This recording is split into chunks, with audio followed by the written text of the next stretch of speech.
Tua sering ada khniek jambas mấy nhưng mà mai rừng thay thiệt hái ở trong này trên nàyยังมีเตียนវាកំពុងតែជប់ស្នារឹកលុយចង់ឲ្យហ៊ានផុសវីដេអូទេហើយរឿងនោះចាំពេលស្នារឹកបានគឺផុសបន្តតែបខាត់ពេកចូលរឿងយើងតាមបន្តទៅពេលទី1ចំណាយរឿងរបស់យើងក៏បង្ហាញនៅពីកន្លែងគេកំពុងញ៉ាំអាហារប្រមាថរបស់យើងក៏បានយកអាហារឲ្យតួឯករបស់យើងប៉ុន្តែក៏មានការឆ្ងល់ជាខ្លាំងហើយអ្វីបានជាតួឯករបស់យើងមិនថ្ងៃគិតតែដេញអញ្ចឹងតើយប់មិញឯងបាននិយាយគ្នាជាមួយនឹងសុងសឿជីឡើងដៃយប់មែនទេបានជាងឹកឡើងងុយដេញយ៉ាងហ្នឹងតួឯករបស់យើងគ្រាន់តែបើថ្មីឡើងគ្រាន់តែធំក្លិនអាហារភ្លាមដូចជាមានការឃ្លានជាខ្លាំងមើលទៅតួឯករបស់យើងដូចជាខានស៊ីរបស់ឆ្ងាញ់យូរមកហើយក៏រួចឆ្នោហើយតួឯករបស់យើងក៏បានស៊ីយកតាមដងហើយក៏បានដណ្ដើមជាមួយនឹងអាហាររបស់ប្រមាប់យើងផងដែរមើលតែពោះទៅក៏ដឹងថាបោកហើយចំណែកតួឯករបស់យើងក៏មានការភ្ញាក់ផ្អើលផងដែរព្រោះថាមើលទៅខ្ញុំពិតជាបានត្រឡប់មកថយក្រោយវិញចំណែកប្រមាប់របស់យើងបាននិយាយជាមួយតួឯករបស់យើងថាតើអ្នកការអ្វីនៅថ្ងៃនេះហើយអ្វីបានជាមើលទៅអ្នកឃ្លានយ៉ាងនេះដូចជាខាញ៉ាំហាយជាយូរមកហើយអ្នកក៏បានដណ្ដើមជាមួយនឹងអាហាររបស់ខ្ញុំផងដែរតួឯកបានតទៅវិញថានៅចុងចប់ត្រជាក់ខ្ញុំបានឃ្លានរហូតដល់ស្លាប់ចំណែកប្រមាប់បាយថាតើមេរឿងអ្វីកើតឡើងចំពោះអ្ន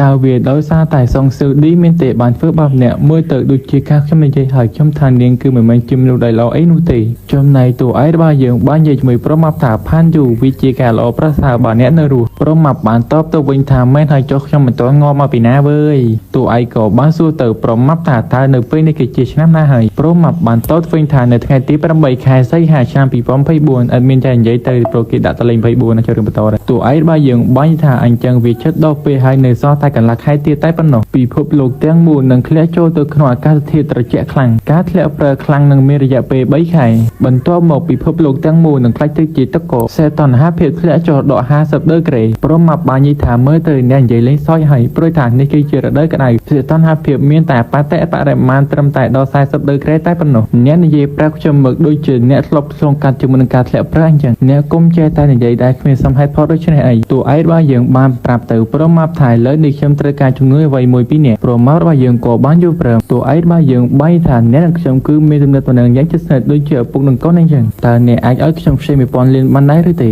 គ្រាន់តែលើដូចនោះហើយអាម៉ាប់យើងពិតជាមានការចាប់ឲ្យជាខ្លាំងស្អីគេច្រត់យ៉ាងនេះផងខ្ញុំគ្មានដល់1000លាននោះទេតួឯករបស់យើងក៏បានសួរថាតើចង្ប៉ារបស់អ្នកមានលុយប្រមាណអាម៉ាប់បានតបទៅវិញថាមានច្រើនផុតគឺ500លានបន្ទាប់មករឿងរបស់យើងក៏បង្ហាញពីគូស្នេហ៍មួយគូកំពុងដើរចូលមកកន្លែងតួឯករបស់យើងការពិតទៅគឺជាម្នាក់ស្រីដែលមានឈ្មោះថាស្ទូឌីដែលធ្លាប់តាក់ទងជាមួយតួឯករបស់យើងគឺមកជាមួយនឹងប្រុសស្នេហ៍របស់នាងហើយពួកគេក៏បាននិយាយថាបន្ទាប់ពីពួកយើងបានញ៉ាំអាហារពេលល្ងាចនេះរួចពួកយើងនឹងទៅរោងកុនឯកជនគឺដើម្បីមើលពីអ្នកមែនអត់នាងក៏បានយល់ព្រមព្រួយថានាងក៏ចូលចិត្តកន្លែងហ្នឹងផងដែរតែយើងបន្តចំណែកប្រមារបស់យើងបាននិយាយទៅកាន់តួឯករបស់យើងថាចិនគូនតែយើងសុំហៅប្រូចិនមកទៅបានថានោះមែនទេគឺជាស៊ឺឌីមើលទៅស្រីម្នាក់នេះនៅពីក្រោយខ្នងរបស់អ្នកក៏បានណាត់ជួបជាមួយនឹងប្រុសផ្សេងផងដែរចំណែកកញ្ញាស៊ឺឌីគ្រាន់តែឃើញតួឯករបស់យើងភ្លាមនាងមានការចាប់អាជាខ្លាំងហើយរួយប្រូចិនឯងនៅទីនេះចំណែកប្រមាប់យើងបាននិយាយទៅកាន់កញ្ញាឌីនឹងថាហើយរួយបានជាអ្នកជួយដូច្នេះដឹងថាប្រូចិនបាក់ខ្ញុំគាត់ខំសន្សំលុយធ្វើគ្រប់យ៉ាងគឺដើម្បីតែជួយនាងនោះទេប៉ុន្តែហើយរួយបានជាអ្នកមកណាត់ជួបជាមួយនឹងប្រុសផ្សេងនៅពីក្រោយខ្នងរបស់គាត់អញ្ចឹងចំណែកកញ្ញាឌីគ្រាន់តែក្រោយឆ្នះហើយបានតតវិញថាបើឃើញដូច្នេះហើយខ្ញុំក៏មិនចង់និយាយច្រើនអីទេដែរនិយាយគឺជឿនិយាយច្រើនទៅរឿងបន្តតួឯកយើងបានក៏គង់ចិត្តថា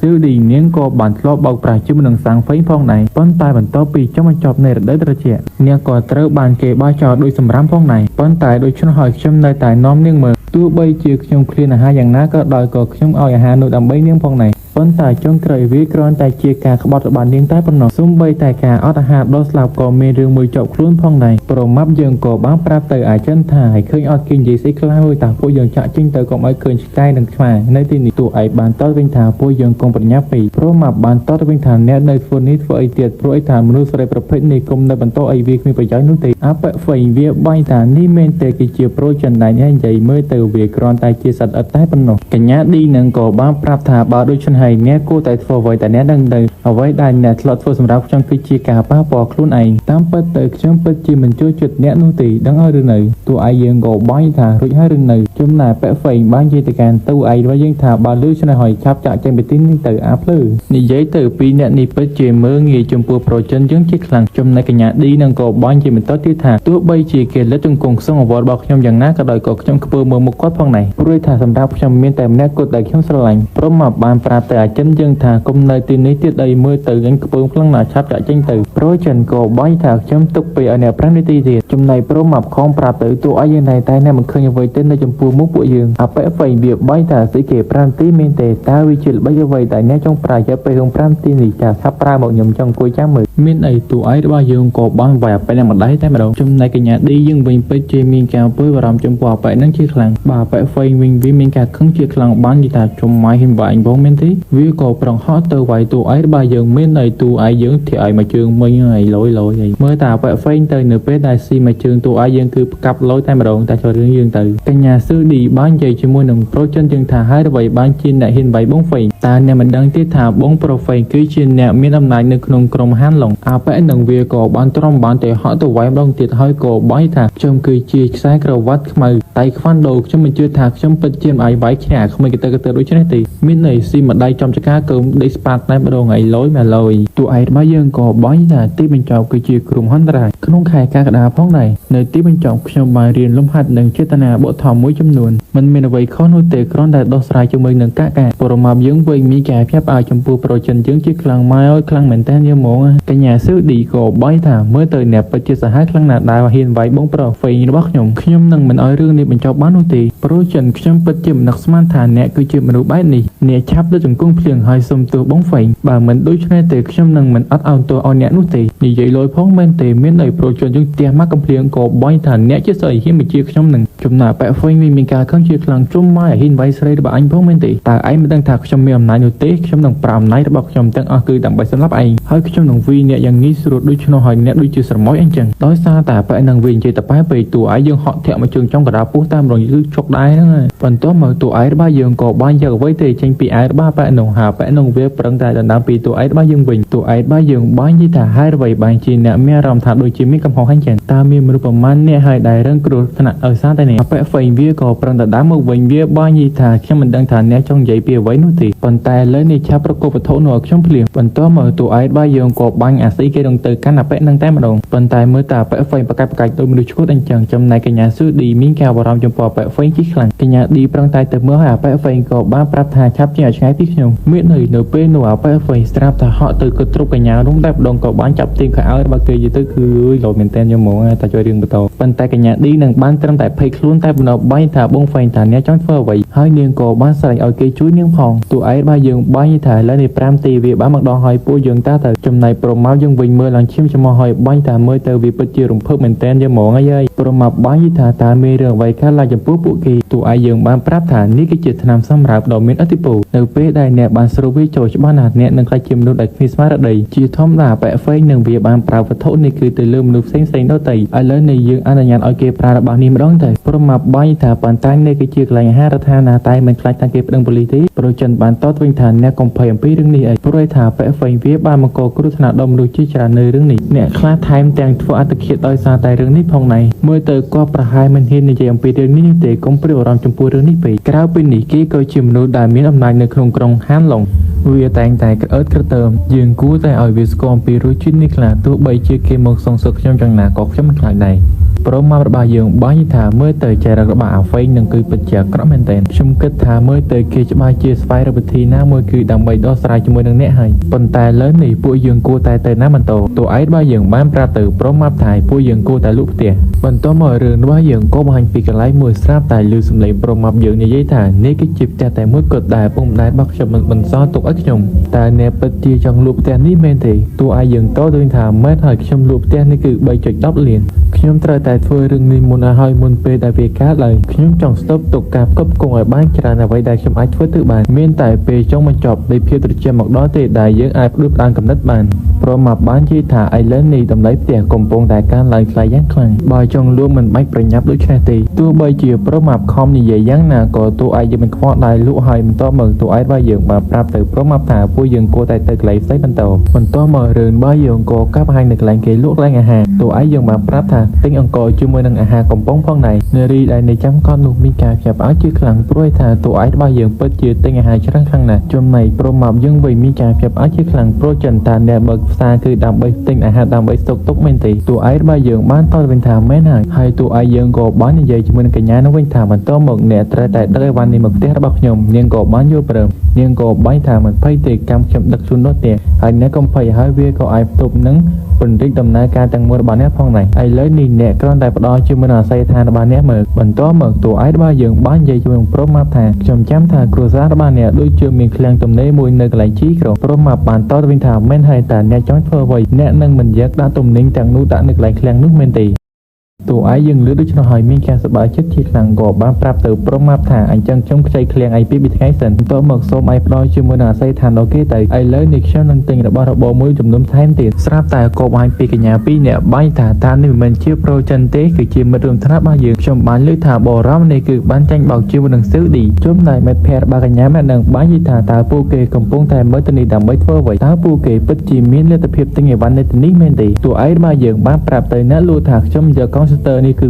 5និងឧបករណ៍ហ្គេមទូផ្សេងទៀតតួឯករបស់យើងបានគិតថានៅពេលដែលភាពត្រជាក់នោះមកដល់ខ្ញុំត្រូវតែចំណាយពេលច្រើននៅក្នុងផ្ទះអញ្ចឹងហើយខ្ញុំគួរតែទិញរបស់លេងធ្វើជាការកំសាន្តកុំឲ្យខ្ញុំអុកសុកពេកអ្នកលក់ម្នាក់នឹងបាននិយាយថាអ្នកពិតជាអតិថិជនដ៏ធំបំផុតរបស់យើងនៅឆ្នាំនេះចំណែកកញ្ញាពីរអ្នកនេះវិញគ្រាន់តែលឺដូច្នោះខ្ញុំមានការចាប់ឲ្យជាខ្លាំងព្រោះអីថាតួឯកយើងនឹងវាទិញអីរបស់ច្រើនហើយសុទ្ធតែបាត់ថ្លៃទៀតកញ្ញាម្នាក់នឹងបានថាគេពិតជាបានចំណាយអស់200,000មែនហើយទូនឹងម៉ាស៊ីនហ្គេមទាំងនោះវាពិតជាមានតម្លៃខ្លាំងណាស់មិនដេចក៏អាក្មេងកំសត់នេះមិនវាមានលុយច្រើនយ៉ាងហ្នឹងតួឯករបស់យើងបាននិយាយបន្តទៀតថាគ្រឿងប្រើប្រាស់នៅក្នុងផ្ទះទាំងអស់គឺត្រូវតែខ្ចប់យកមកទាំងអស់មើលរួមជាមួយនឹងខោអាវទាំងនោះផងដែរកញ្ញាម្នាក់នឹងបាននិយាយថាតើគេគឺជាមនុស្សក្រីក្រមែនទេគេពិតជាហ៊ានចំណាយលុយចិត្តអស់រាប់លានក្មេងនេះវាចំណាយលុយដូចទឹកអញ្ចឹងខ្ញុំមិនដែលឃើញមនុស្សដែលមានមោទនភាពដូចជាក្មេងម្នាក់នេះទេមើលទៅប្រូចិនយើងនេះគឺជាអ្នកមានចំនួនទី2ដែលលាក់កំបាំងហើយមិត្តភ័ក្តិរបស់នារីម្នាក់នឹងបានប្រាប់ថានេះគឺជាឱកាសពួកយើងហើយអញ្ចឹងហើយគួរតែទៅនិយាយជាមួយគេទៅប្រូចិនយើងបានកាត់កញ្ចក់ថាខ្ញុំបានចំណាយប្រាក់ជាងអស់ពាក់កណ្ដាលទីបញ្ចប់វាឆិតមកដល់ហើយប៉ុន្តែសមត្ថភាពគឺជាមូលដ្ឋានដែលអាចរកបាន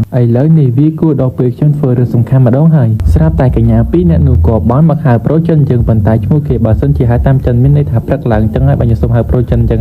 ហើយចូលរឿងមកយើងតាមដងទៅហើយនាងក៏បានថាដូចជាខានឃើញអ្នកយូរហើយនាងក៏បាននិយាយសម្ដីផ្អែមថាខ្ញុំពិតជាមិនបានរំពឹងទុកថានឹងបានជួបអ្នកនៅថ្ងៃនេះមើលទៅអ្នកពិតជាកាន់តែសង្ហាហើយចំណែករឿងរបស់យើងក៏បញ្ចប់តាមហ្នឹងហើយចំណែករឿងអ្នកខ្លាំងនៅក្នុងដែនដើរភាពអមតៈណាមានតែសម្រាប់ទេគឺដោយសារតែចំណែកមន្ទីរវាជាប់ស្នារឹកលុញយ៉ាងមានច្រើនទេបាយបាយសួស្តីអ្នកទាំងអស់គ្នាខ្ញុំបាទស្មីមកសម្ដែងរឿងក្រុមហ៊ុនតារាយតកោទៀតហើយតាមអត់ខាត់ពេកចូលយើងតាមរងទៅពីទី3ចំណែកតួឯករបស់យើងបានគិតគូចិត្តថាអូកាបែកទៅពីអ្នកនេះមែនទេខ្ញុំបានចាំថានៅពេលនោះនាងក៏បានធ្វើបាបខ្ញុំផងដែរនៅពេលដែលនៅក្នុងរដូវតកោនោះនាងក៏បានហៅពួកក្មេងក្រុមទំនើងជាច្រើនបានមកប្លន់ខ្ញុំហើយពួកគេក៏បានប្លន់ជាមួយសម្លៀកបំពាក់របស់ខ្ញុំផងដែរបន្ទាប់មកកញ្ញាពីរនឹងក៏បានបបួលតួឯករបស់យើងទៅញ៉ាំអាហារកន្លែងមួយព្រោះថាប៉ុន្តែយ៉ាងណាក៏ដោយអាហារនៅទីនោះវាពិតជាថ្លៃខ្លាំងណាស់អាចថា5ឬ6,000ប៉ុន្តែយ៉ាងណាក៏ដោយតួឯករបស់យើងក៏បានមកដល់នៅពេលមកដល់កន្លែងមុខអាហារហើយពួកគេក៏បានចូលតែម្ដងនៅពេលដែលចូលមកដល់ពួកគេក៏បានចាប់ផ្ដើមរើសអាហារតែម្ដងហើយពីរអ្នកនេះគឺរើសយកទាំងអស់តែម្ដងមិនដឹងថាមានលុយឬអត់ទេព្រោះថានៅទីនេះវាពិតជាថ្លៃខ្លាំងណាស់នៅពេលដែលអាហារមកដល់ពួកគេញ៉ាំដល់ឆ្អែតតែម្ដងបន្ទាប់មកពួកគេក៏បាញ់ថាតើអ្នកចង់ទៅណាចំណែកតួឯករបស់យើងក៏បានមកដល់ទីនេះស្រាប់តែកញ្ញានោះក៏បានប្រាប់ថាអាហារលើតុនោះអ្នកចំណាយអស់ 18,800 យួនតួឯករបស់យើងបានប្រាប់ថាគុំយើងពីរឿងនេះតើអ្នកអាចរៀបចំជាមួយនឹងអាហារ100តុសម្រាប់ខ្ញុំដូចនៅពេលនោះដែរឬទេនេះមានការចាប់អស់ជាខ្លាំ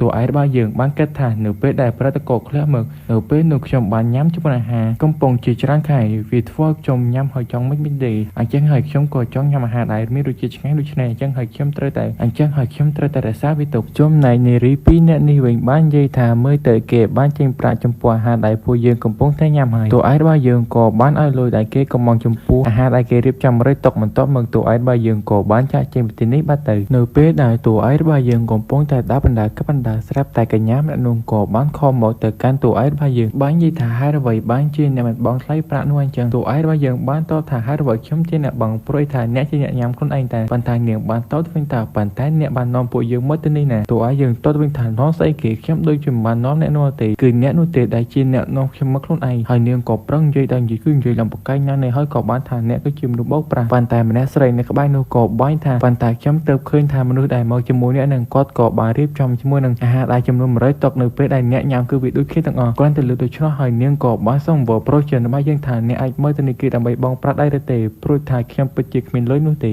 ចំណែកតួឯកយើងចង់និយាយច្រើនទេក៏បានបិទទូរស័ព្ទទៅហើយក៏បានកូនចិត្តថាឥឡូវនេះខ្ញុំគួរតែស្វែងរកប្រាប់បន្តអូមែនហើយនេះគឺជាឱកាសរបស់ខ្ញុំគឺការលេងល្បែងឆ្នោតនេះនៅពេលដែលខ្ញុំទទួលបានការលេងឆ្នោតនេះវាកាន់តែច្រើននោះការឆ្នោតខ្ញុំគឺកាន់តែច្រើនផងដែរខ្ញុំគ្រាន់តែរំចាំវារយៈពេលតែ2-3ថ្ងៃទៀតតែប៉ុណ្ណោះនឹងដឹងថាខ្ញុំឆ្លេចចាញ់ហើយបន្ទាប់មកតួឯករបស់យើង យើងក៏បានមកកន្លែងប្រម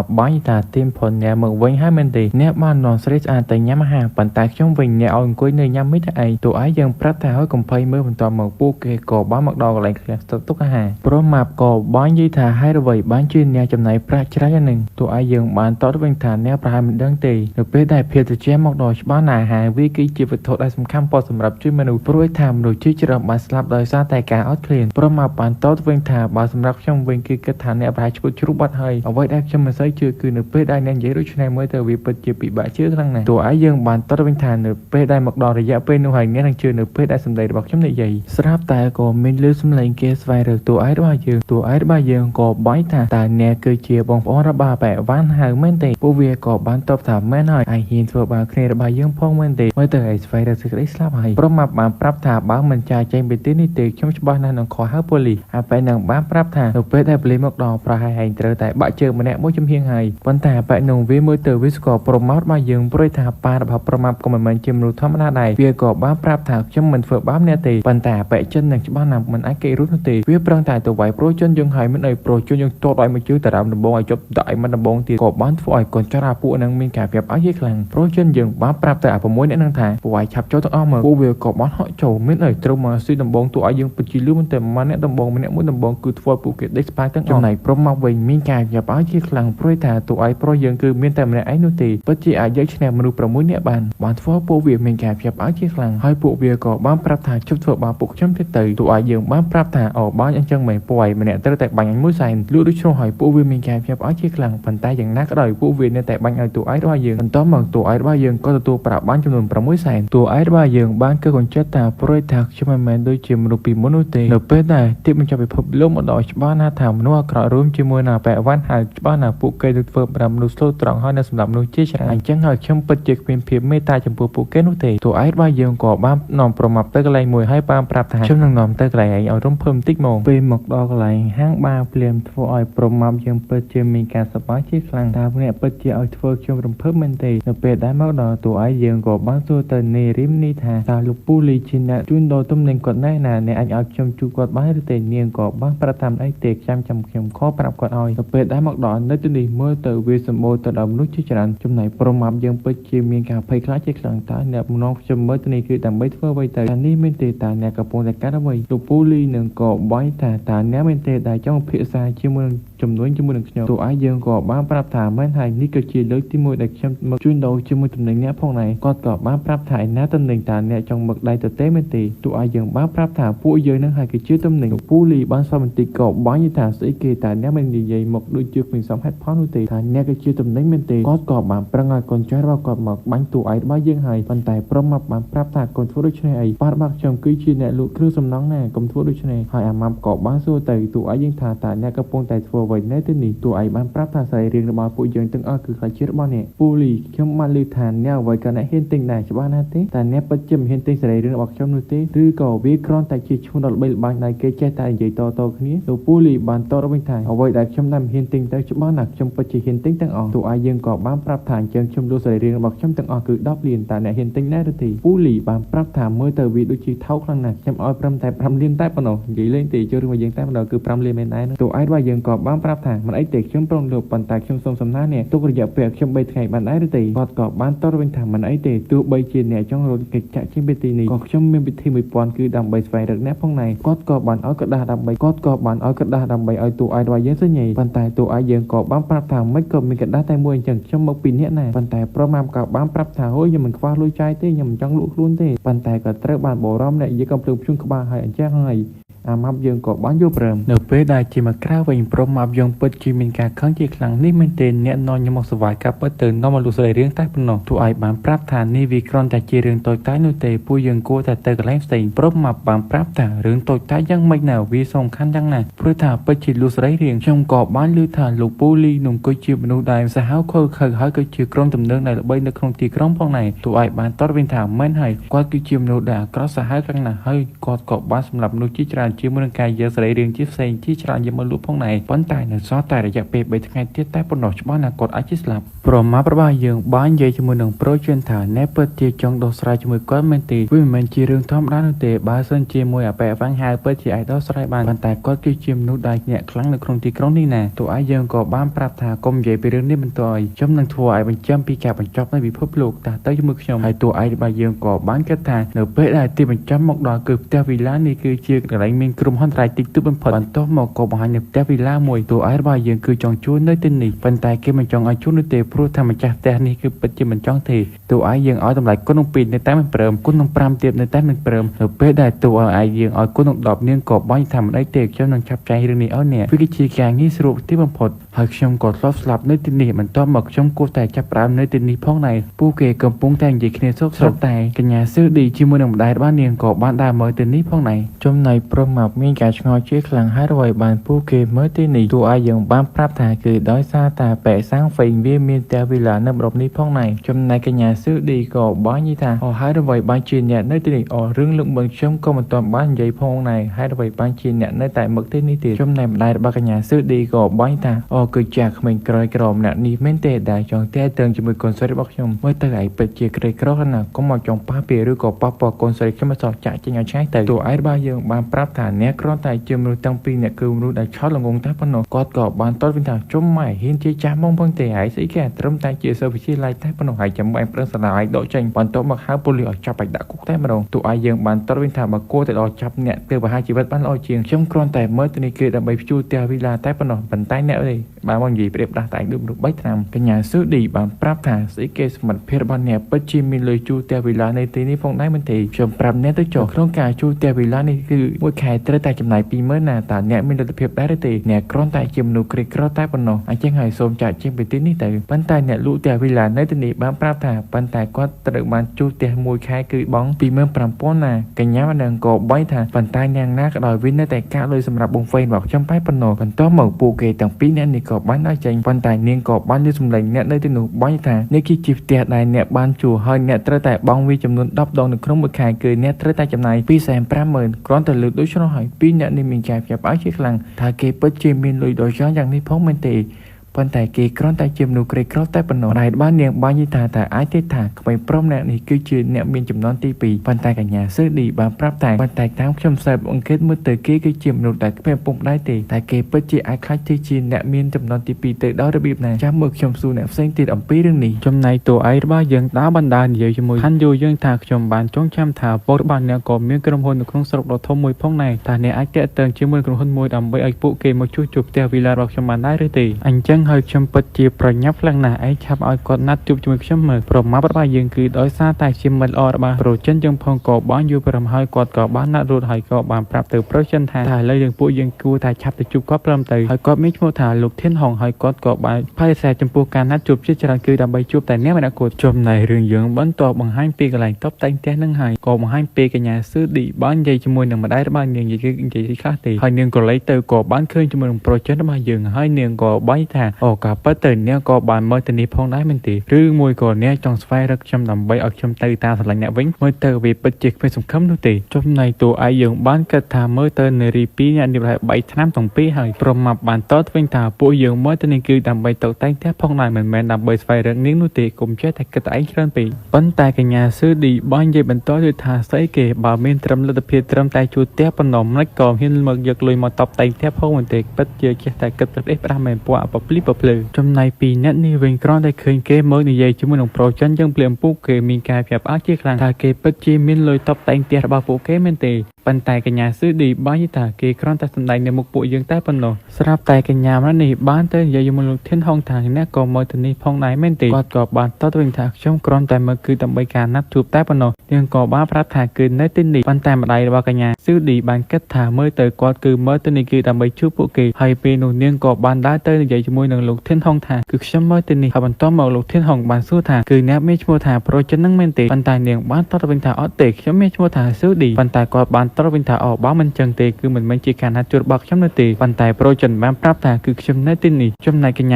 ស៊ឺឌីជាមួយនឹងម្ដាយរបស់នាងមានការភ្ញាក់ផ្អើលជាខ្លាំងថាគេពិតជាអាចទទួលបានជួបនឹងការណាត់ជួបជាមួយលោកធានថងបានថាក្មេងប្រុសនេះពិតជាអ្នកមានមែនទេប៉ុន្តែកញ្ញាស៊ឺឌីបានតរវិញថាអត់ទេប្រហែលគេមានទំនាក់ល្អប្រហែលគេត្រូវបានជួយដោយផាន់យូព្រោះថាផាន់យូគេពិតជាមានទំនាក់ទំនងល្អជាមួយនឹងក្រុមហ៊ុនតបតែងនេះបន្ទាប់មករឿងយើងបង្ហាញពីលោកធាននិយាយជាមួយនឹងតួឯករបស់យើងថាតើអ្នកចង់ខ្ញុំតបតែងពីអ្វីមែនទេតួឯកយើងថាមែនហើយគាត់បានតបវិញថានៅក្នុងការតបតែងបានត្រឹមតែ5ឬ6លានខ្ញុំអនុយុរឿងនិយាយជាមួយអ្នកហើយគាត់ប្រឹងដើរចេញហើយតួឯកយើងប្រាប់ថាប៉ុន្តែការបញ្ជាទិញនៅពិតជាធំខ្លាំងណាស់គាត់ក៏បានសួរថាចំនួនប្រមាណតួឯកប្រាប់ថាគឺ30លានគាត់មានការភ្ញាក់ផ្អើលជាខ្លាំងថាវាពិតជា30លានមែនទេនៅពេលនោះនាយករឿងក៏បានមកដល់ប៉ុន្តែក៏ត្រូវបានលោកធានដេញចេញទៅវិញទៅព្រោះវាជាការងារសំខាន់បន្ទាប់មកតួឯកយើងក៏បានឲ្យក្រដាសរបៀបសាងសង់គាត់មានការភ្ញាក់ផ្អើលជាខ្លាំងនេះគឺជាក្រដាសរបៀបសាងសង់បន្ទីមែនទេតួឯកយើងបានប្រាប់ទៅលោកធានថាអ្នកត្រូវតែសាងសង់វារួចក្នុងរយៈពេលកន្លះខែចំណែកលោកធានមានការភ្ញាក់ផ្អើលជាខ្លាំងកន្លះខែពីពិតជាពីបានណាប្រព័ន្ធទឹកឯករាជ្យភាពធន់90ដឺក្រេប្រព័ន្ធខ្យល់ប្រព័ន្ធម៉ាស៊ីនត្រជាក់ប្រព័ន្ធចម្រោះលើពីនេះទៀ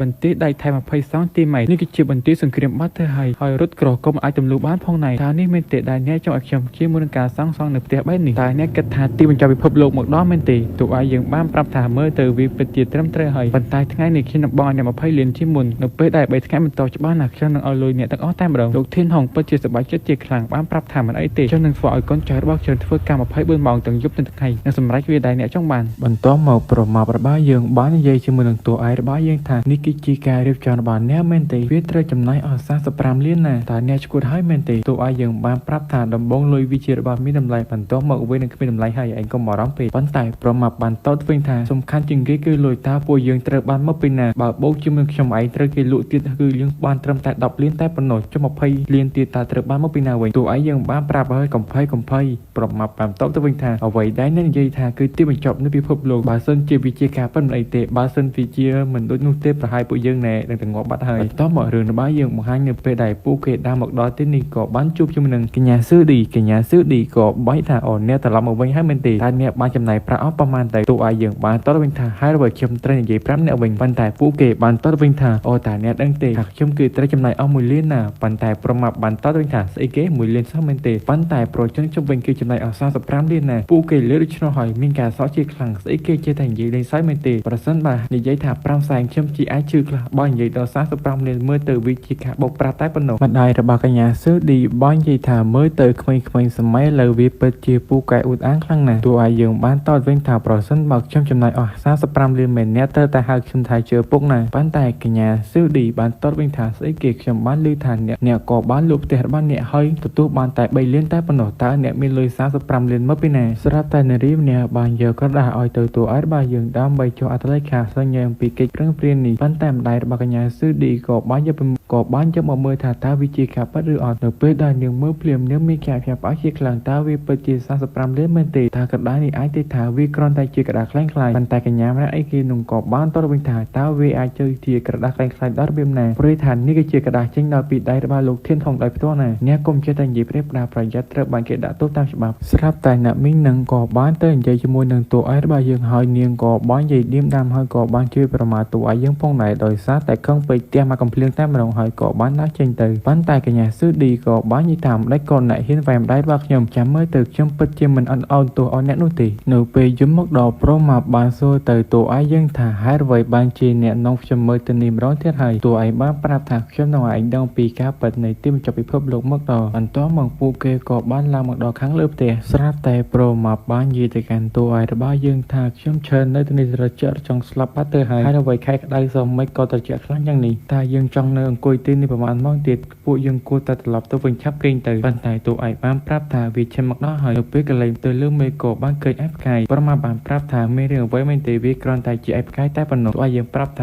មិនហើយទោះបីជាវាទើបតែចាប់ផ្ដើមនៅកន្លះខែក្រោយប៉ុន្តែនៅពេលនោះវានឹងមានសញ្ញាអ្វីដែលច្បាស់បំផុតគឺសីតុណ្ហភាពចាប់ផ្ដើមត្រជាក់នៅពេលយប់ប៉ុន្តែប៉ុណ្ណោះឯផ្កាយនៅលើមេធ្លាក់កាន់តែញឹកញាប់ប្រមាប់បានស្រែកថាតើនោះជាឯផ្កាយវាហាក់ដូចជាហោះមកកន្លែងយើងហើយតួឯកយើងបានប្រាប់ថាឯផ្កាយទាំងនេះគឺពិត ជាមួយនឹងខែកក្កដាបន្ទាប់ពីមួយខែផ្សេងទៀតបើសិនបានអ្នកមានសំណាងគ្រប់គ្រាន់ដើម្បីទទួលវាច្បាស់ណាស់ថាអ្នកពិតជាបានផ្ដាស់ជាមួយនឹងធម៌ពិសេសមូលហេតុដែលធ្វើឲ្យសហគមន៍នេះខ្លាចទៅជាមានការរស់រានមានជីវិតពីមុនគឺដោយសារតែការទទួលជាមួយនឹងឯកផ្កាយទាំងនេះឯកផ្កាយជាច្រើនបានចុះមកភពផែនដីរបស់ពួកយើងហើយបង្កើតជាមួយសមត្ថភាពដ៏ខ្លាំងដល់អធិពលជាច្រើនហើយឥឡូវនេះឯកផ្កាយនេះវាកំពុងតែធ្លាក់មកទៅនេះហើយប្រមាប់យើងបានប្រាប់ទៅទូឯករបស់យើងថាឯកផ្កាយធ្លាក់មកហើយពួកយើងគួរតែរត់ចាកចេញពីទីនេះទៅប៉ុន្តែទូឯកយើងមិនរត់ចេញទេគឺរត់ទៅបុកជាមួយនឹងឯកផ្កាយនេះតែម្ដងប្រមាប់បាននិយាយថាមើលទៅទូឯករបស់យើងប្រហែលជាស្លាប់ហើយប៉ុន្តែការនិយាយរបស់ប្រមាប់ពិតជាខុសហើយទូឯករបស់យើងគ្មានបានស្លាប់អ្វីនោះទេហើយទូឯករបស់យើងក៏បានទទួលជាមួយសមត្ថភាពថ្មីផងដែររាងកាយរបស់គេកាន់តែរឹងមាំគុណនឹង5ដងទោះបីជាធម៌ពលនេះវាមិនខ្លាំងដូចពីមុនក៏ដោយប៉ុន្តែយ៉ាងណាក៏វាល្អដែរទូឯកយើងបានប្រាប់ទៅប្រមាប់ថាតែលើនេះអ្នកជឿខ្ញុំដែរឬទេចំណែកប្រមាប់មានការចាប់ផ្អើលជាខ្លាំងមើលទៅទូឯកយើងពិតជាមិនស្លាប់ទេទូឯកបានប្រាប់ថាលើនេះខ្ញុំក៏ទទួលបានជាមួយសមត្ថភាពថ្មីផងដែរហើយរាងកាយរបស់ខ្ញុំក៏រឹងមាំជាងមុនទៀតប្រមាប់បានប្រាប់ថាប៉ុន្តែខ្ញុំមើលទៅអ្នកដូចជាគ្មានអ្វីផ្លាស់ប្ដូរនោះទេទូឯករបស់យើងក៏បានលើកប្រមាប់តែដៃម្ខាងតែប៉ុណ្ណោះបានធ្វើឲ្យប្រមាប់មានការចាប់ផ្អើលជាខ្លាំងខ្ញុំមានទម្ងន់ជាង200អ្នកលើកតែដៃម្ខាងវាពិតជាអស្ចារ្យខ្លាំងណាស់ទូឯកយើងខ្លាចថាប្រមាប់មិនជឿទៀតក៏បានលុបពីអគារនេះតែម្ដងបានធ្វើឲ្យប្រមាប់មានការភ័យខ្លាចជាខ្លាំងប៉ុន្តែពួកគេមិនកើតអ្វីនោះទេប្រមាប់បាននិយាយថាមើលទៅវាពិតជាអស្ចារ្យយើងបានលុតអគារយើងបានលុតចុះពីអគារប្រហែលកម្ពស់10ម៉ែត្រហើយនៅតាមដៃទៀតមើលទៅអ្នកពិតជាទទួលបានជាមួយសមត្ថភាពថ្មីមែនចំណែករឿងរបស់យើងក៏បញ្ចប់ទៅនឹងប្រហែលរឿងរបស់យើងហ្នឹងគឺចេញរឿងជប់ច្រើនតិចហើយតែកុំឲ្យខាត់ពេកបាយអ្នកនរគ្ន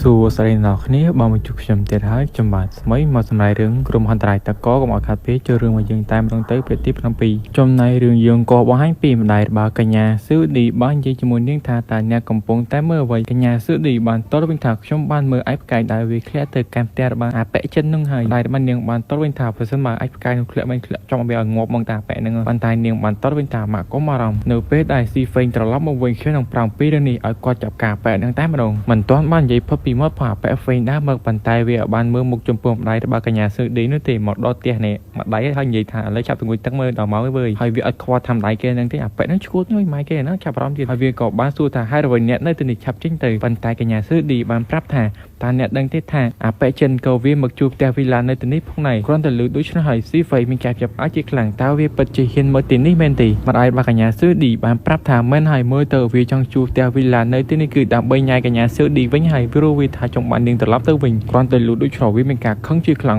បែកថាស្អីគេហ៊ានទៅតាមស្រីពីឯងផងមែនទេបន្ទាប់មកវាក៏បានប្រាប់ថាឯងហ៊ានមកបង្ហាញខ្លួននៅចំពោះមុខអញច្បាស់ណាស់ថ្ងៃនេះឯងត្រូវតែស្លាប់វាក៏បានខកទៅនរណាគេម្នាក់ការប៉ែតាប៉ែស៊ីហ្វេបានខំមកទៅនេះបានប្រាប់តាប៉ែនោះថាខ្ញុំមានរឿងឲ្យធ្វើមួយហើយចាំខ្ញុំឲ្យប្រាយ200,000វាក៏បានតបថាអីទេខ្ញុំយកព្រមរយៈពេល2ម៉ោងទៀតខ្ញុំនឹងទៅវាក៏បានប្រាប់ដៃគូវាថាឆាប់មកលឿនៗមកវិញបញ្ញាផងវិញអាប៉ែនឹងខឹងពេកវាបាញ់ថាចុយម៉ៃមួយងាយផងទេហក់ទៅដល់កណ្ដាលម្ដាយដេកស្ប៉ាអាអ្នកមើលបាញ់ថាជប់ម៉ៃខ្លាំងម្ដាយដេកអចាតាចូលរឿងបន្តចំណែករឿងយើងបង្ហាញពីប្រមាប់បាញ់ថាមើលទៅវាជាដំណាក់កាលដំបូងនៃក្រុមហន្តរាយតកកមែនទេវាពិតជាសាហាវណាស់ខ្ញុំមិននឹកស្មានថាមនុស្សជាតិនឹងជួបរឿងសំណាក្រក់បែបនេះទេទោះឲ្យយើងប្រាប់ថាលើអ្នកអាចសម្រេចចិត្តអ្វីដែរឬទេអាម៉ាប់បានតបថាឥឡូវនេះខ្ញុំធ្វើអ្វីដែលអ្នកនិយាយទោះឲ្យយើងបានប្រាប់ថាអ្នកគួរតែបញ្ចុះបញ្ចូលប៉ារបស់អ្នកលក់អ្វីដែលចោតអស់ទៅគឺដើម្បីប្រើប្រាស់ឲ្យទាន់ពេលខ្ញុំនឹងធ្វើអ្វីគ្រប់យ៉ាងដើម្បីបញ្ចុះបញ្ចូលប៉ារបស់ខ្ញុំឲ្យធ្វើតាមអ្វីដែលអ្នកប្រាប់ទោះឲ្យយើងបានប្រាប់មែនថាមែនហើយព្រួយថាលុយវាគ្មានអ្វីសំខាន់នោះទេព្រួយថាប៉ារបស់អ្នកគឺជាអ្នកមាននៅលើពិភពលោកនេះបាត់ទៅហើយប្រមាប់យើងបាញ់ថាមែនហើយគ្មានអ្វីសំខាន់ជាងគ្រួសាររបស់ពួកយើងនោះទេស្រាប់តែទោះឲ្យយើងប្រាប់ប្រមាប់ថាកុំមកដូចជាមានសម្លេងអ្វីនៅខាងក្រៅស្រាប់តែក៏បង្ហាញពីមនុស្សមួយក្រុមនៅទ្វារផ្ទះរបស់ទោះឲ្យយើងវាប្រឹងតែទម្លុះទ្វារហើយមានន័យទោះឲ្យយើងបើកទ្វារមកប៉ើងពួកវាខ្ទាតថយក្រោយបាត់ទៅទោះឲ្យយើងបាញ់ថាគឺជានរណាស្រាប់តែប៉ែនោះបាញ់ថាឥឡូវនេះខ្ញុំរឹកអ្នកឃើញហើយទោះឲ្យយើងក៏បាញ់ថាអូកាពិតគឺជាអ្នកមែនទេដួនឈីងវៃអាប៉ែឈីងវៃបានតតវិញថាតើអ្នកពិតជាស្គាល់ខ្ញុំមែនទេទោះឲ្យរបស់យើងបាញ់ថាគេមានឈ្មោះថាដួនឈីងវៃហើយឈ្មោះក្រៅគេត្រូវបានហៅថា BOC ខ្ញុំបានចាំថាបរមអ្នកនេះក៏មានសំណាងផងដែរនៅពេលដែលមានក្រុមហន្តរាយតកកឡើងគាត់ក៏ទទួលបានជាមួយនឹងសមត្ថភាពដ៏អស្ចារ្យមួយផងដែរអាប៉ែឈីងវៃបានប្រាប់ថាខ្ញុំមើលទៅនេះគឺដោយសារតែស៊ីហ្វេងវាជាខ្ញុំគឺដើម្បីវាយឯងអញ្ចឹងហើយនៅស្គីមទៅខ្ញុំនឹងវាយឯងឲ្យដេកកន្លះឆ្នាំតែម្ដងទោះឲ្យយើងវិញនិយាយថាបើខ្លាំងជួយមើលវាក៏បានហក់វាយទោះឲ្យរបស់យើងតែម្ដងប៉ុន្តែទោះឲ្យយើងគឺគិតលឿនមែនតើអាប៉ែនឹងបាននិយាយថាមើលទៅល្បឿនរបស់អ្នកពិតជាលឿនគ្រាន់បើ ចាំមើលបន្តទៀតថាតើអ្នកអាចគេចផុតដែរឬទេមានន័យតួយើងគេចផុតដល់ម្ដាយវិញគឺអូយដេកចុកដែរណាក្មេងតូចចំណែកកូនចៅវាមានការចាប់បាច់ជាខ្លាំងស្អីគេពិតជាអាចវាយបងធំខ្ញុំបានព្រោះថាបងធំរបស់ខ្ញុំគឺជាជើងឯងនៅក្នុងការប្រដានៅក្រោមដីណាមើលតាបែកឈីងវៃវានៅតែមិនទាន់អស់ចិត្តទេវាប្រឹងតែវាយទៀតមានន័យត្រូវមកជើងរបស់តួឯងយើងដេកស្ប៉ាកតែម្ដងវាបាញ់តាតើវាអាចទៅរួចបានរបៀបណាតួឯងរបស់យើងបាននិយាយថាអើយខ្ញុំពិតជាធុញខ្លាំងណាស់ឲ្យថាចូលរួមតោជួយនិយាយលេងសើចបាញ់ថាខ្ញុំអាចជួយសង្គមបងអូនស្រីរបស់ឯងបានប្រសិនបើជាឯងស្ដាប់តាមខ្ញុំអាប៉ែនៅមានការចាប់ឲ្យជាខ្លាំងតើគេពិតជាដឹងថាខ្ញុំមានបងអូនស្រីហើយបងអូនស្រីរបស់ខ្ញុំពិតជាមានជំងឺតួឯងរបស់យើងបានត្រួយថាមែនហើយខ្ញុំក៏ដឹងដែរថាបងអូនស្រីរបស់អ្នកក៏មានជំងឺតែមិនអាចព្យាបាលផងដែរហើយអ្នកបានចូលវ័យប្រដារត់ថ្ងៃគឺដើម្បីសន្សំលុយគឺដើម្បីព្យាបាលបងអូនស្រីរបស់អ្នកឈិញវ័យបានសួរថាតើអ្នកអាចជួយបានឬទេតួឯងយើងបានប្រាប់ថាខ្ញុំពិតជាអាចជួយបាននៅក្នុងលើលោកនេះមានតែខ្ញុំម្នាក់គត់ប៉ុន្តែនៅឲ្យខ្ញុំជួយអ្នកត្រូវតែធ្វើតាមខ្ញុំអ្វីមួយអ្នកឆាប់ទៅវាយអាប៉ែស៊ីហ្វៃមិនតមកឲ្យវាដេកលើក្រែកន្លះខែទៅអាប៉ែនឹងក៏បានយល់ព្រមហើយកូនចៅរបស់វាក៏បានសួរថាតើបងប្រពន្ធ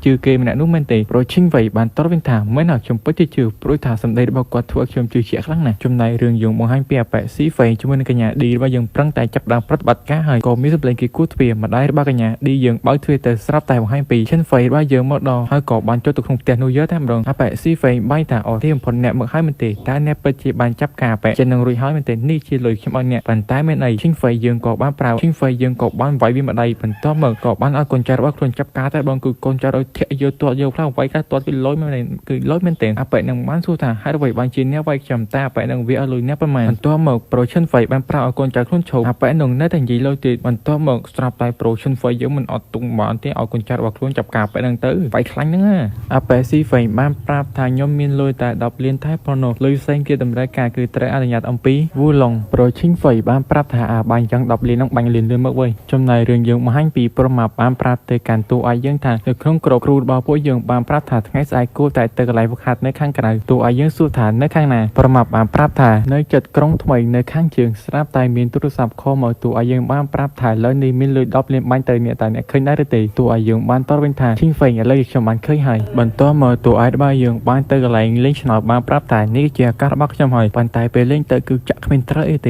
េតួឯងយើងដើរចឹងវិញបាញ់ថាជុំម៉ាយមិនចាក់ខំចឹងវិញឃើញវាចឹងមិនប្រហែលមើលទៅវាមានការផ្លាស់ប្ដូរកន្លែងណាមួយហើយខ្ញុំគួរតែស្វែងរកវិធីផ្សេងគឺដើម្បីរកលុយហើយបន្ទាប់មករឿងយើងបង្ហាញពីពួកសិស្សជាច្រើនកំពុងតែនិយាយគ្នាមើលថាពួកយើងពិតជាមិនទាន់បានរៀនអស់សប្បាយជាមួយនឹងមហាវិទ្យាល័យនេះទេកញ្ញាពីរនេះឃើញប្រូជិនហើយបាញ់ថាអូឯងហ៊ីបង្ហាញខ្លួនឃើញមុខផងមែនទេហើយអ្វីនៅពេលនោះមិនឲ្យអ្នកមិនចេញខ្លាយលុយចំពោះហាងចឹងដឹងថាពួកយើងគ្មានលុយទេគឺ$20000ណាតួឯងរបស់យើងបានតរវិញថាវាមិនមែនជារឿងរបស់ខ្ញុំនោះទេស្រាប់តែពីរអ្នកនឹងក៏បាញ់និយាយសម្ដីផ្អែមថាសូមអ្នកជួយសងពួកយើងផងទៅនឹងចាំពេលនៃពួកយើងនឹងទៅពួកអ្នកនៅពេលយប់បន្ទាប់មកតួឯងរបស់យើងបាញ់ថាអីទេបើអ្នកខ្ចីខ្ញុំគឺខ្ញុំយល់ព្រមបន្ទាប់មកកញ្ញាពីរនឹងបាញ់និយាយថាស្អីអញខ្ពើមហួរចាំមើលចាំទុកឯងប្រមាប់ក៏បង្ហាញខ្លួនតួឯងយើងបានសួរថាថ្មីអ្នកកាត់អីមើលដូចជាអត់បានដីអញ្ចឹងប្រមាប់បានប្រាប់ថាខ្ញុំដីយំខ្ញុំខំមិនជុំចូលឪខ្ញុំទាំងយប់ទាំងថ្ងៃក៏ស្ដាប់ទេខ្ញុំនិយាយថាឈិតដល់ទីបញ្ចប់នៃភពលោកហើយក៏មិនជឿហើយមិនអ្វីរបស់ខ្ញុំទៀតសំខាន់ណាស់ផ្ទះខ្ញុំមកកំភ្លើងទៀតអូខ្ញុំជួយចាប់ខ្លាំងមែនទែននិយាយមើលក្តៅដូចបាយពុះតួឯងរបស់យើងបានតរវិញថាមិនអីទេអ្នកត្រូវតែបញ្យល់គាត់ណាមួយគឺបញ្យល់រហូតដល់គាត់យល់ពីរឿងនេះស្រាប់តែលោកគ្រូឆាំងដងបានប្រាប់កូនសិស្សថាដល់ម៉ោងជាអំណើហើយរឿងយើងបង្ហាញពីនៅក្នុងឡានក្រុងអាប៉ែម៉ាប់បានសួរទៅតួឯងយើងថាមានទឹកអត់ណាខ្ញុំសុំផឹងតិចមើលប៉ុន្តែកញ្ញាម្នាក់បាញ់ថាខ្ញុំមានបន្ទាប់មកតួឯងយើងក៏បានយកឲ្យប្រុសម៉ាប់តែម្ដងកញ្ញាម៉ែនឹងបានសួរទៅតួឯងយើងថាខ្ញុំបានឮថាអ្នកបានបែកគ្នាអំពីកញ្ញាស៊ឺឌីហើយមែនទេតួឯងយើងបានប្រាប់ថាមែនហើយខ្ញុំក៏បានដឹងពីមុខពិតរបស់នាងផងដែរថានាងជាមនុស្សបែបណានាងបានត្រួតវិញថាខ្ញុំបានឮថាអ្នកក៏បានចំណាយប្រាក់ជាច្រើនចំពោះកញ្ញាម្នាក់នោះផងដែរអញ្ចឹងអ្នកអាចយកប្រាក់របស់ខ្ញុំបានតួឯងយើងបានប្រាប់ថាមិនបាច់ទេលុយនេះអ្នកទុកឆាយខ្លួនឯងប៉ុន្តែព្រមមកបាននិយាយថាមើលតែកញ្ញានេះដូចជាចាប់អារម្មណ៍ចំពោះអ្នកមិនទេប៉ុន្តែតួឯងយើងបានប្រាប់ថាបិទមាត់បន្ទាប់មកឡានក៏បានមកដល់ទីកន្លែងពួកសិស្សបាយថាខ្ញុំបានឮថានៅកន្លែងកម្មសិក្សាត្រូវបានចែកជា3ប្រភេទជាន់ទី3គឺសម្រាប់មនុស្សដែលមានអំណាចឬក៏ធ្វើការដល់ខ្ពង់ខ្ពស់ចំណែកស្នូកណ្ដាលគឺជាកន្លែងជាន់ទី2សម្រាប់សិស្សធម្មតាប៉ុន្តែវាក៏គ្មានអ្វីរៀនច្រើននោះដែរអាក្រក់បំផុតគឺជាន់ទី1គឺការតែម្ដងគឺគ្មានអ្វីតែត្រូវធ្វើគឺជាអ្នកជួយសម្បល់ឬក៏អ្នកសំណងលះអនាម័យតែប៉ុណ្ណឹងតែចូលរឿងបន្តបន្ទាប់មកលោកគ្រូឆាំងដងក៏បានប្រាប់សិស្សថាអ្នកដែលបែរទៅជាន់ទី3នោះជាវណ្ណដាចំតារាចម្រៀងទៅដែរហើយមានឈ្មោះថាសាងស៊ឺរ៉ានជាមួយនឹងលីវជីងចំណែកកញ្ញាពីរអ្នកនេះបាញ់ថាមើលទៅពួកយើងពិតជាបានទៅជាន់ទី3គួរតែអរគុណបងហៅហើយនាងបាននិយាយបន្តទៀតថាប៉ុន្តែពួកយើងបានសន្យាជួយបងហៅទៀតណាហើយនាងក៏បានសម្លឹងទៅមើលកញ្ញាម្នាក់នឹងហើយបាញ់ថាហើយនាងក៏មានកំណត់អាក្រក់អ្វីទៀតហើយមើលទៅពីរអ្នកនេះហើយលោកគ្រូឆាន់ដងបាននិយាយបន្តទៀតថាអ្នកដែលបានទៅជាន់ទី2មានដូចជាបៃស៊ឺហ្វេងវ៉ាន់តេងស៊ឺយៀនវ៉ាន់លីងស្រាប់តែ តែព្រមមកបាញ់និយាយថាហើយអ្វីបាញ់ជាគ្មានឈ្មោះពួកយើងទាំង3នាក់នៅជាន់ទី2គ្រូឆានដងបានប្រាប់ថាអ្នកទាំង3នាក់មែនទេមានដូចជាផានយូអាប៉ែចានជាមួយកញ្ញាគុយគីអ្នកទាំង3នាក់គឺធ្វើកម្មសិក្សានៅជាន់ទី1ប៉ុន្តែមើលទៅកញ្ញាគុយគីរបស់យើងពិតជាពិបាកចិត្តណាស់គេក៏បាញ់និយាយថាមើលទៅពួកគេនៅជាន់ទី1សមហើយប៉ុន្តែលឺសំឡេងម្នាក់ទៀតបាញ់និយាយថាប៉ុន្តែផានយូហើយអ្វីបាញ់គេរៀននៅជាន់ទី1វិញវាដូចជាខុសអញ្ចឹងទោះឲ្យយើងសួរគ្រូថាហើយអ្វីយើងនៅជាន់ទី1វិញលោកគ្រូម្នាក់នឹងបានតបវិញថាវាគឺជាការកំណត់ដោយសាលាហើយវាជានិយាយទៅគឺយុទ្ធធម៌ឲ្យសម្រាប់អ្នកទាំងអស់គ្នានៅពេលនេះតួឯរបស់យើងតបទាំងមុខកំណាយទៅវិញថាអ្នកបាញ់ថាយុទ្ធធម៌ថាយុទ្ធធម៌កន្លែងត្រង់ណាមើលទៅវាគ្រាន់តែជាការនិយាយបោកប្រាស់របស់អ្នកតែប៉ុណ្ណោះលោកគ្រូឆានដងបានតបវិញថាតើអ្នកបាញ់ថាខ្ញុំអយុទ្ធធម៌ត្រង់ណាអ្នកនិយាយប្រាប់ខ្ញុំមើលអ្នកមើលផាន់យូគេក៏ជាអ្នកមានចំនួនទី2ផងដែរប៉ុន្តែហើយអ្វីបាញ់ជាគេមករៀននៅជាន់ទី1ជាមួយអ្នកដែរចំណែករឿងរបស់យើងបញ្ចប់តនឹងហើយមានអមានជិនទេបាយបាយអ្នកគ្នាមើលឲ្យចេះសាប់ផងបាយបាយសួស្តីអ្នកទាំងអស់គ្នាខ្ញុំបាទស្មីមកសម្ដែងរឿងក្រុមហន្តរាយតកកុំឲ្យខាតពេលយូរចូលរឿងរបស់យើងតាមរងទៅភាគទី11ប្រមាណរបស់យើងបានតបទៅលោកគ្រូឆាងដងវិញថាស្មានតែខ្ញុំមិនដឹងមែនទេនៅពេលនោះអ្នកបានហៅប៉ារបស់ខ្ញុំគឺដើម្បីឲ្យសុខប៉ាន់អ្នកដើម្បីឲ្យខ្ញុំចូលជាន់ទី3ដែរប៉ុន្តែដោយសារតែប៉ាខ្ញុំមិនព្រមនេះមែនទេតើអ្នកកំពុងតែធ្វើពុតជាមនុស្សល្អមែនទេចំណែកលោកគ្រូឆាងដងមានការខឹងជាខ្លាំងប្រមាណបាននិយាយបន្តទៀតថាខ្ញុំក៏បានថតទុកដែរតែអ្នកចង់ស្ដាប់ដែរឬទេស្រាប់តែមានអាប៉ែបែកថ្នាំមកពីណាវាបាយថាហើយអាប៉ែចិនណាឯងស្អីគេគ្រូខំឲ្យឯងធ្វើប៉ុណ្្នឹងហើយមិនឯងដឹងគុណក៏ទៀតអានមើលគុណកញ្ញាម្នាក់នេះជំគ្នារនាងបាយថាមិនហើយសាលាខំរៀបចំជាមួយនឹងកម្មសិក្សាឲ្យពួកគេប៉ុន្តែពួកគេបាយជាមិនដឹងគុណចំពោះសាលាមើលទៅពួកគេពិតជាអាក្រក់ខ្លាំងណាស់ទូឯងយើងបានសួរតែអាប៉ែនោះថាហើយជាពីណាគេអាប៉ែនោះបានតបវិញថាស្អីគេខ្ញុំក៏ឯងមិនចាំផងដែរមែនទេមើលទៅដោយសារតែកញ្ញាស៊ឺឌីបានបោះបង់ចោលឯងបានធ្វើឲ្យបាត់ការចងចាំបាត់ហើយមានន័យទូឯងយើងទេឲ្យមកកំភ្លើងផាច់និយាយភ្លីភ្លើអានោះវាហក់ទៅវាយទូឯងយើងវិញមានន័យទូឯងមានន័យទូឯងយើងចាប់ដៃចុកទេឲ្យមកកំភ្លីទៀតលើហើយគ្រូឆាងដងក៏បានខាត់ចំពោះទូឯងរបស់យើងផងដែរប៉ុន្តែទូឯងយើងស្ដាប់ឯគ្រូក៏ទេឲ្យមកកំភ្លើងណានិយាយមែនឲ្យចុះនេះសោជាមួយអីវាយគឺវាយឯងចំណែកប្រមាប់យើងពិតជាសប្បាយចិត្តជាខ្លាំងនៅពេលដែលឃើញដូច្នោះហើយចំណែកមនុស្សនៅទីនោះវិញមានការភ្ញាក់ផ្អើលជាខ្លាំងចំពោះប្រូចិនយើងមើលទៅគេពិតជាហ៊ានវាយគ្រូចំណែកលោកគ្រូឆាងដងនឹងបាននិយាយថាតើឯងពិតជាហ៊ានវាយខ្ញុំផងមែនទេបន្ទាប់មកខ្ញុំនឹងឲ្យឯងបណ្ដឹងចេញពីអង្គភាពកម្មសិក្សានេះហើយខ្ញុំនឹងប្រាប់ទៅសាលាឲ្យគេដកឯងចេញតើឲ្យយើងនិយាយទៅសំខាន់វាយម្ដាយថែមទៀតបានតតវិញថាខ្ញុំមិនខ្វល់ពីរឿងនោះទេបន្ទាប់មកតើឯងបើយើងក៏បានបបួលពួកគេចាស់ចេញពីទីនេះប្រមាប់បានសួរទៅកញ្ញាគុយគីថាតើអ្នកចង់ទៅមួយខ្ញុំដែរឬទេប៉ុន្តែនាងនៅតែស្ទាក់ស្ទើរស្រាប់តែកញ្ញាពីរអ្នកនោះបាននិយាយជាមួយនឹងគ្រូឆាដងថាមើលទៅអាពីរអ្នកនឹងបណ្ដឹងចេញទៅកុំខ្វល់ច្រើនប៉ុន្តែខ្ញុំមានអារម្មណ៍ថាខ្ញុំពិតជាមានការព្រួយបារម្ភចំពោះកញ្ញាគុយគីមើលទៅគួរតែឲ្យនាងមករៀនជាមួយនឹងជាន់ទី3របស់ពួកយើងមើលហើយគ្រូនឹងក៏បានយល់ព្រមហើយនាងក៏បានទៅបញ្ចុះបញ្ចូលជាមួយកញ្ញាគុយគីរបស់យើងគឺដើម្បីទៅជាន់ទី3ជាមួយគ្នាបន្ទាប់មកតួឯងយើងបានប្រាប់ដល់កញ្ញាគុយគីថាអ្នកកំភៃសាបន្តថាបើសិនជាអ្នកមានរឿងបញ្ហាអ្វីអ្នកគ្រាន់តែទូរស័ព្ទខ្ញុំមើលនាងក៏បានយល់ព្រមហើយនាងក៏បានចូលទៅជាន់ទី3បាត់ទៅតួឯងរបស់យើងបានប្រាប់តែប៉ែម៉ាប់ថាឥឡូវនេះវាដល់ម៉ោងដើម្បីពួកយើងរកស៊ីហើយស្រាប់តែបានលើសម្លេងប្រមាប់បានយន្តការប្រូចិនយើងថានេះគឺជាឧស្សាហកម្មដឹកជញ្ជូនដ៏ធំបំផុតនៅក្នុងខេត្តវាមានរបស់របរជាច្រើនដែលត្រូវរក្សាទុកនៅក្នុងនោះវាត្រូវបានផ្ញើទៅកាន់ទីក្រុងធំៗក្នុងខេត្តជារៀងរាល់ថ្ងៃហើយប្រមាប់យើងបានជាបន្តទៀតថានេះមែនទេគឺជាសារទំនើបតើអ្នកមើលទៅនេះដើម្បីតាមដានការផ្គត់ផ្គង់នៅទីនេះមែនទេទូឯងរបស់យើងបានតវិញថាឆ្លាតអាម៉ាប់យើងបានសួរទៅកាន់ទូឯងរបស់យើងថាតើវាអាចទៅរួចអត់របៀបណាពិតជាមានការផ្គត់ផ្គង់ដ៏ច្រើនបំផុតនៅទីនេះអញ្ចឹងតើអ្នកយកវាចេញនៅរបៀបណាទោះបីជាអ្នកចង់លួចក៏លុបមិនអស់ផងដែរហើយយើងក៏ពិបាកនៅក្នុងការចូលទៅនោះផងដែរទូឯងរបស់យើងបានតតាម៉ាក់វិញថាវាហាក់បីដូចជានៅទីនោះកំពុងតែជ្រើសរើសបុគ្គលិកទូឯងរបស់យើងបានសួរទៅពួកគេថាតើនៅទីនេះកំពុងតែជ្រើសរើសបុគ្គលិកមែនទេវាបានតទៅវិញថាមែនហើយប៉ុន្តែនៅទីនេះពួកគេជ្រើសរើសតែបុគ្គលិកស្រីតែប៉ុណ្ណោះចំណែកម៉ាក់មានការឆ្ងល់ជាខ្លាំងហើយអ្វីបានជាពួកគេមិនជ្រើសរើសបុរសដែរអញ្ចឹងស្រាប់តែទូឯងរបស់យើងបានប្រាប់តាប៉ែម៉ាប់ថាពួកយើងត្រឡប់ទៅវិញត្រូវតែហៅគុយគីឲ្យនាងមកទីនេះស្រាប់តែរឿងរបស់យើងបង្ហាញពីកញ្ញាពីរនាក់នេះបាននិយាយថាឥឡូវនេះបងហៅគាត់បានខលទូរស័ព្ទមកឲ្យពួកយើងបញ្ញាប់ឡើងពួកយើងគួរតែនៅកញ្ញាគុយគីដើម្បីទៅបញ្ញាប់ទៅបន្ទាប់មកពួកគេទាំងពីរនាក់នេះក៏បានដើរមកហើយក៏បានសួរទៅកញ្ញាគុយគីថាតើវាដំណើរការយ៉ាងម៉េចដែរកញ្ញាគុយគីបានតទៅវិញថាខ្ញុំបានរៀនរឿងជាច្រើនដែរខ្ញុំមិនដែលរៀននៅក្នុងសាលាតែកញ្ញាស៊ឺរ៉ានជាមួយនឹងកញ្ញាជីងមានរឿងអ្វីមែនទេពួកនាងក៏បាននិយាយទៅកាន់កញ្ញាគុយគីថាតើអ្នក ធ្លាប់មានមិត្តប្រុសដែរពីមុនមកឬទេកញ្ញាគួយគីបានតតវិញថាខ្ញុំមិនដែរមាននោះទេពួកគេបានតតវិញថាបានចឹងល្អហើយខ្ញុំចង់ណែនាំពីមិត្តប្រុសម្នាក់តើអ្នកចង់ទៅដែរឬទេកញ្ញាគួយគីបានតតវិញថាខ្ញុំមិនចង់ទៅនោះទេខ្ញុំគ្រាន់តែចង់រៀនបន្ថែមជាមួយនឹងការរឹកលុយតែប៉ុណ្ណោះពួកគេទាំងពីរនាក់នេះក៏បាននិយាយបន្តទៀតថាប៉ុន្តែមិត្តប្រុសម្នាក់នោះគឺជាកូនដែលមានណាស់ច្បាស់ណាស់ថាគេពិតជាអាចជួយអ្នកដើម្បីអ្នកស្វែងរកប្រាក់ជាច្រើនធ្វើឲ្យអ្នកចាយលុបយឺចេះអស់តែម្ដងបន្តមកពួកនាងក៏បាននៅកញ្ញាគួយគីទៅបាត់ទៅបន្តមករឿងរបស់យើងបង្ហាញពីកន្លែងមួយកញ្ញាគួយគីបានប្រាប់ទៅពួកគេទាំងពីរនាក់នេះថាខ្ញុំពិតជាមិនចង់នៅទីនេះទៀតនោះទេប៉ុន្តែពួកគេនៅតែបង្ខំប្រាប់ថាមិនអីទេអ្នកនៅតែបន្តិចទៀតទៅស្រាប់តែមកដល់កន្លែងបន្ទប់មួយកញ្ញាម្នាក់នឹងបាញ់ថាលោកជាងឥឡូវនេះមនុស្សបានមកដល់ហើយលោកជាងនឹងបាញ់ថាមើលទៅអបែវាំងហើយនៅតែមានការទុកចិត្តល្អចំពោះរឿងនេះចំពោះខ្ញុំហើយកញ្ញាម្នាក់នឹងបាញ់ជាបន្តទៀតថាម្នាក់នេះហើយគឺជាមិត្តប្រុសដែលខ្ញុំណែនាំទៅអ្នកគ្រាន់តែលើដូច្នោះហើយកញ្ញាគួយគីមានការဖြាប់អស់ជាខ្លាំងតើវាអាចទៅរួចអត់ដូចមកមុខឡើងកាចាស់យ៉ាងអាបែជាងនឹងវាបាញ់ថាមើលទៅខ្ញុំពិតជាពេញចិត្តខ្លាំងណាស់បន្ទាប់មកខ្ញុំឲ្យអ្នកអស់គ្នា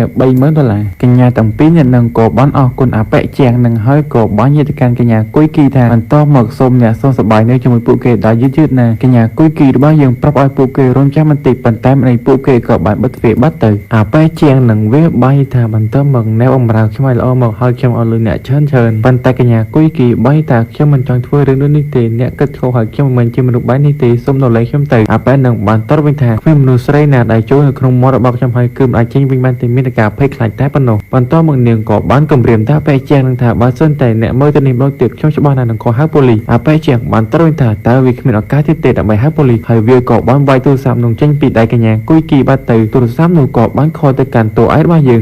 ើងក៏បាញ់ថានេះគឺជាការខលរបស់កញ្ញាគួយគីបន្ទាប់មកក៏ត្រូវបានអាបែជាងនឹងជន់ទូរស័ព្ទនឹងខូចបាត់ទៅតួឯករបស់យើងបាញ់ថាច្បាស់ជាមានរឿងអ្វីកើតឡើងមិនខុសប្រក្រតីចំពោះកញ្ញាគួយគីហើយបន្ទាប់មកពួកគេក៏បានរត់ទៅទីនោះចំណែកកញ្ញាគួយគីរបស់យើងក៏បានយកធូបការគុកក្បាលអាបែជាងក៏បានធ្វើបែកក្បាលបាត់ទៅអាបែជាងនឹងមានការខឹងជាខ្លាំងបាញ់ថាហ៊ានគុកក្បាលផងមែនទេផ្ទះកញ្ញាគួយគីយើងមួយកំភ្លៀងបាត់ទៅបន្ទាប់មករឿងរបស់យើងបង្ហាញពីតួឯករបស់យើងក៏បានមកដល់ទីនោះសន្តិសុខក៏បានហាមតួឯករបស់យើងមិនឲ្យចូលទេប៉ុន្តែគ្រាន់តែឃើញព្រមមកក៏មានខ្សែធំបន្ទាប់មកក៏បានចូលទីនោះបានតួឯកយើងបានសួរថាតើអ្នកមានឃើញក្មេងស្រីម្នាក់មើលទៅនេះដែរឬទេអាបែនឹងបានតបវិញថាអូក្មេងស្រីនឹងមែនទេឥឡូវនេះនាងបានទៅជាន់ទី3បាត់ទៅហើយគ្រាន់តែលើកដូច្នោះហើយតួឯករបស់យើងជួយនឹងព្រមមកក៏បានចូលទៅចណ្ដាលយន្តបន្ទាប់មកជួយចូលជាន់ទី3អាបែសន្តិសុខនឹងដំបូងដូចជាមិនទេហើយស្រាប់តែបាននឹកឃើញថាអូការពិតទៅពួកគេមើលទៅនេះគឺដើម្បីបង្កបញ្ហាហើយវាក៏បានស្រែកថាឥឡូវនេះមានមនុស្សពីណាប៉ុណ្ណេះពួកវាបានចូលមើលនេះគឺដើម្បីបង្កបញ្ហាចំពោះលោកជាងហើយបន្ទាប់មករឿងរបស់យើងបង្ហាញពីកញ្ញាពីរនេះកំពុងតែនិយាយថាមើលទៅលោកជាងកំពុងតែសប្បាយហើយបន្ទាប់មកពួកយើងគួរតែដើរទិញអីវ៉ាន់ជាមួយលុយច្រើនទាំងនេះស្រាប់តែពួកគេក៏លេចទៅក៏បានឃើញតួឯករបស់យើងបានសួរពួកគេទាំងពីរនេះថាតើកញ្ញាគួយគីណែណាប៉ុន្តែពួកនាងនៅតែនិយាយភ្លឺមិនទេតួឯកយើងបានសួរបងទៀតថាណែណាប៉ុន្តែកញ្ញាម្នាក់ទៀតបានតូនថាជុំម៉ាញ់ថាមិនដឹងហើយក៏មិនបាននាំមកទៅនេះផងដែរមានអីស៊ីមួយកំភ្លៀងហើយគ្នាកញ្ញាម្នាក់នឹងប្រឹងនិយាយដែរប៉ុន្តែស៊ីមួយកំភ្លៀងម្ដងទៀតតួឯកយើងបានសួរម្ដងទៀតថាតើកញ្ញាគួយគីនៅអីណាបន្ទាប់មកកញ្ញាទាំងពីរនឹងបាននិយាយទាំងសុភាពថាគឺនៅទីនេះកំពុងតែនៅជាមួយលោកជាងប៉ុន្តែយើងខ្លាចថាតួឯកយើងមិនចង់ទុកពេលយូរទាត់ទ្វារភ្លាមក៏បានខាបែជាងនឹងប្រឹងតែចាប់មកលុបហើយបែជាងនឹងបាននិយាយថាតើជាពីណាគេមិនដឹងក៏មករំខានអញនៅពេលនេះដោយសារតែណាមួយឆ្អោលលុយពេលតួឯកយើងកាញ់បាក់ដៃវាតែម្ដងហើយតួឯករបស់យើងក៏បានតតកន្លែងអូនតូចវាផងដែរកញ្ញាគួយគីក៏បានរត់ទៅកន្លែងតួឯករបស់យើងហើយឲ្យនាំនាងចាក់ចេញពីទីនេះទៅស្រាប់តែសន្តិសុខមកដល់ក៏បាញ់ថាតើពីណាគេមិនដឹងក៏ហ៊ានបង្កបញ្ហានៅទីនេះអាបែជាងបានប្រាប់ថាគឺអាក្មេងទាំងពីរអ្នកនោះហើយវាមកធ្វើបាបខ្ញុំចំណែកកញ្ញាម្នាក់នេះបាញ់ថាមើលតាបែចិនជាមួយអាកាម៉ាប់នឹងវាបានបង្កបញ្ហាចំពោះមនុស្សខុសហើយបន្ទាប់មកប្រហែលនឹងត្រូវបានគេដាក់ទរទាំងកម្មហើយប៉ុន្តែមានអីក៏ត្រូវបានសន្តិសុខទៀតតើបុកទាំងពីរអ្នកនេះហ្មងទៅពេលដែលពីរអ្នកនេះក៏លេចមើលទៅក៏បានឃើញពីសន្តិសុខគឺត្រូវបានតួឯកយើងវាច់ដីរៀបស្ប៉ាទាំងអស់គឺកាក់ឡើងកទៅហើយតួឯករបស់យើងក៏បានទៅកន្លែងបែជាងនោះបែជាងនោះវាពិតជាមានការភ័យខ្លាចជាខ្លាំងចំពោះតួឯករបស់យើងប្រសិនបើមានការសម្ដែងរំខានគឺសម្ដែងវូហ្នឹងគឺដោយសារតែមាន record សម្ដែងតកតាំងពីពេលយប់ហើយបើសិនថារំខានអីគឺសុំទោសចំពោះណាអញ្ចឹងថាមានយីឆាននេះបាយ ភាគទី13របស់យើងបង្ហាញពីតួឯករបស់យើងមានការខឹងចំពោះអានឹងជាខ្លាំងក៏បានទាត់តាមអូនតូចរបស់វាតែម្ដងហើយក៏ដើរទៅកន្លែងកញ្ញាពីរនាក